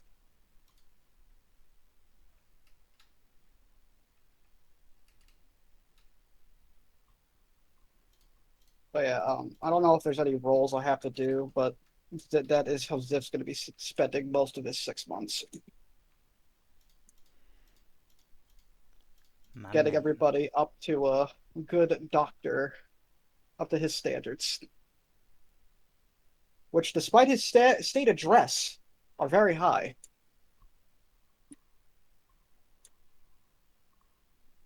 Yeah, I'll do rolls or whatever I need to at the beginning of the next session. If I yeah, need to do I any. think so. So I'm gonna say 300 XP for everyone. Woo. 900. 900. Merzendi. Very nice. I now have enough XP banked to immediately undergo biotransference. Oh, God. Here we go again. For the purposes of XP spending, how important is Tactica Imperialis going to be in actually, like, doing the presumably skill challenge next session? Or fortifying the planet. That was my idea earlier. Like, how could we read Commissar Yarick's book? It would be quite helpful, yes. Alright, Because I'm also training up my command all the way for just in because case. as you know, he's currently in the middle of the second war for Armageddon. Surely he wrote something during the first. Ah, yes, the first war for Armageddon. Yeah, there's only been 2. Yep. Mm-hmm. So, when I send out to get the Enterprise to come out here, am I good to make some, like, long-distance acquisition rolls? Try and get it to bring out some stuff, plus whatever Titus wants to cram in there. Yeah. Excellent. I can do that between sessions. I'm aware I can't commerce. And you could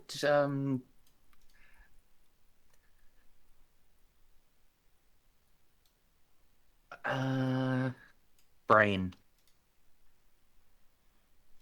You could get like a deputy on the station to commerce for you. I mean, they won't be anywhere near as good as you, but you could try. It's just the risk of being outrolled. Yeah, I mean, what's my deputy's skill rating, right? Just crew rating? Not even. Then no. So unlikely to succeed, it's not worth it. But yeah, and the last thing is, do I need to make acquisition tests to repair the Enterprise since it's landed? Or otherwise, can we just sort of find shit? I think you can.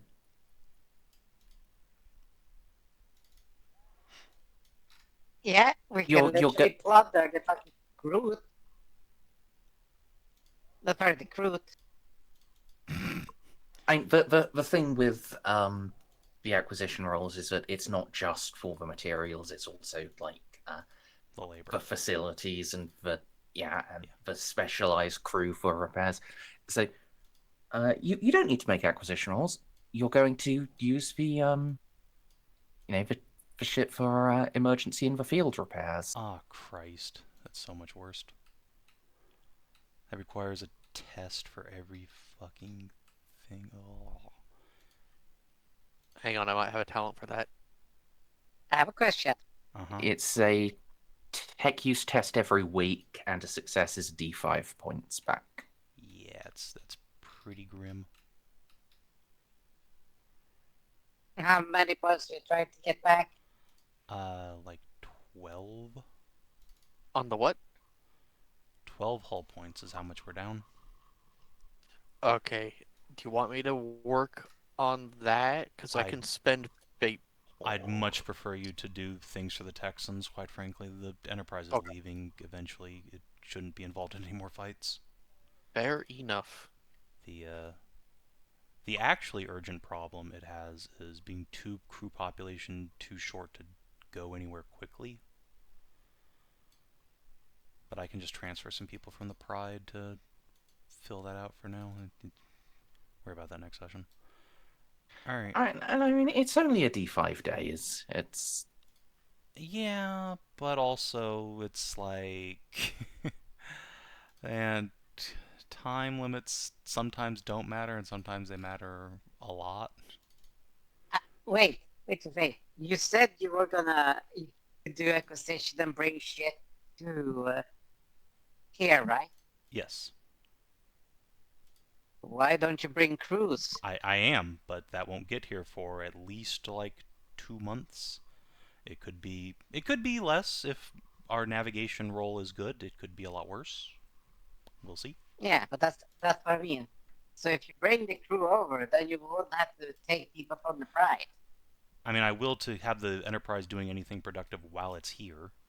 When it leaves, assuming any of the crew makes it here, yes, it'll be back to full strength. But like I said, it'll be months before these replacements are here, and I need the Enterprise doing things now. Like we'll give it a week to try and do some repairs and offload all the farmers and shit, and then it's back in orbit. Time to go salvage. Potentially do a lot of salvage, depending on how our scan results go in the outer system. Yeah. Yeah, go. Alright. Yeah. Let me make one Plus you gotta acquisition fucking land. test before. Yeah, I mean, shouldn't take too long to install, I don't think. I have a question. Is there a way to like increase your power? Yeah. Yeah, you turn off other systems or you install a backup plasma generator. Okay, like Fuck's sake. What how happened? hard is it? I pushed the wrong button. How hard is it to get a hold of a backup plasma generator for a ship like this? Here, impossible. But Yeah, here we are. Augmented plasma banks. They only cost 1 ship point, and because they're supplemental, that means they're like only scarce or something. Oh, what were you rolling that for? The very first thing on my list is a Navis Prima for the fucking spite so that it doesn't get lost in the warp. So I think that just went up to BQ because it was already at GQ. Yeah. It could have been at It could have been at common, and it would have gone up to BQ. Well, that's quite handy. okay, well, I was thinking about those.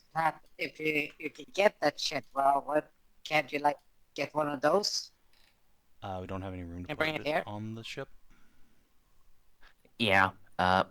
Auxiliary plasma banks cost 5 or 6 space. On the Pride, it would be 5 space. Now we're gonna save like But 2 that's what- space from the super compact lance, but unfortunately that is not a. Right, that is not if enough. you get it the best quality, That's still it would not be enough. one smaller, right? Yes, 1 smaller. We would still Yeah, be like 2 or 3 oversized. Yeah, It would be you too can oversized. pick. You can pick. You have to pick 2 different things to change. You can't reduce size twice with best quality.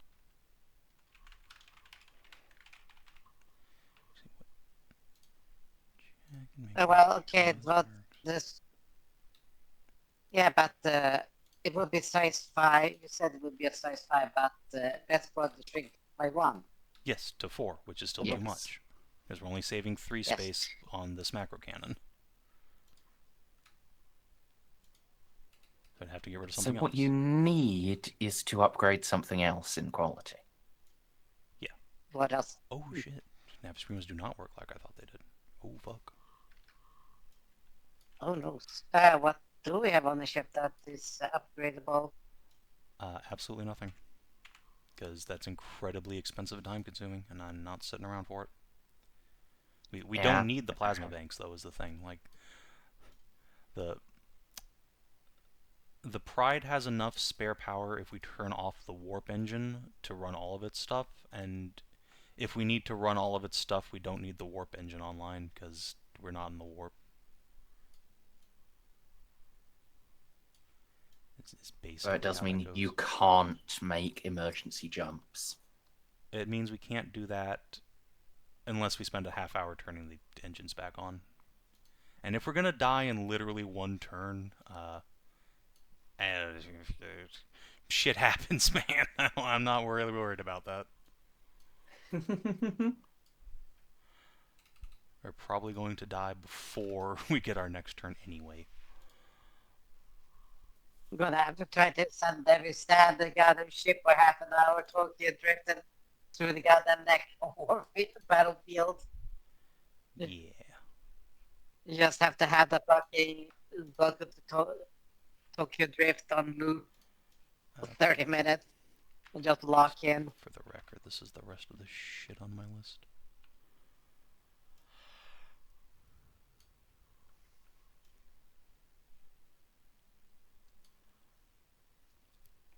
Alright. You are including the extra -10 for ordering remotely, right? No. Oh. I thought that only applied to doing it on Mazo, like from the other sector. I'm the one transporting this shit. It's coming on my goddamn ship. Yeah, fair. Yeah, I would include that if it was like being delivered to me. I'm delivering it. Alright. But yeah, I think that's good. If no one else has anything, I'll just end the stream. And start hitting my macro bunch. Alright, if you're watching on the stream YouTube, thanks for tuning in. We'll see you on Sunday for Scowandy. Till then, adios, and do take care. Bye stream, bye YouTube.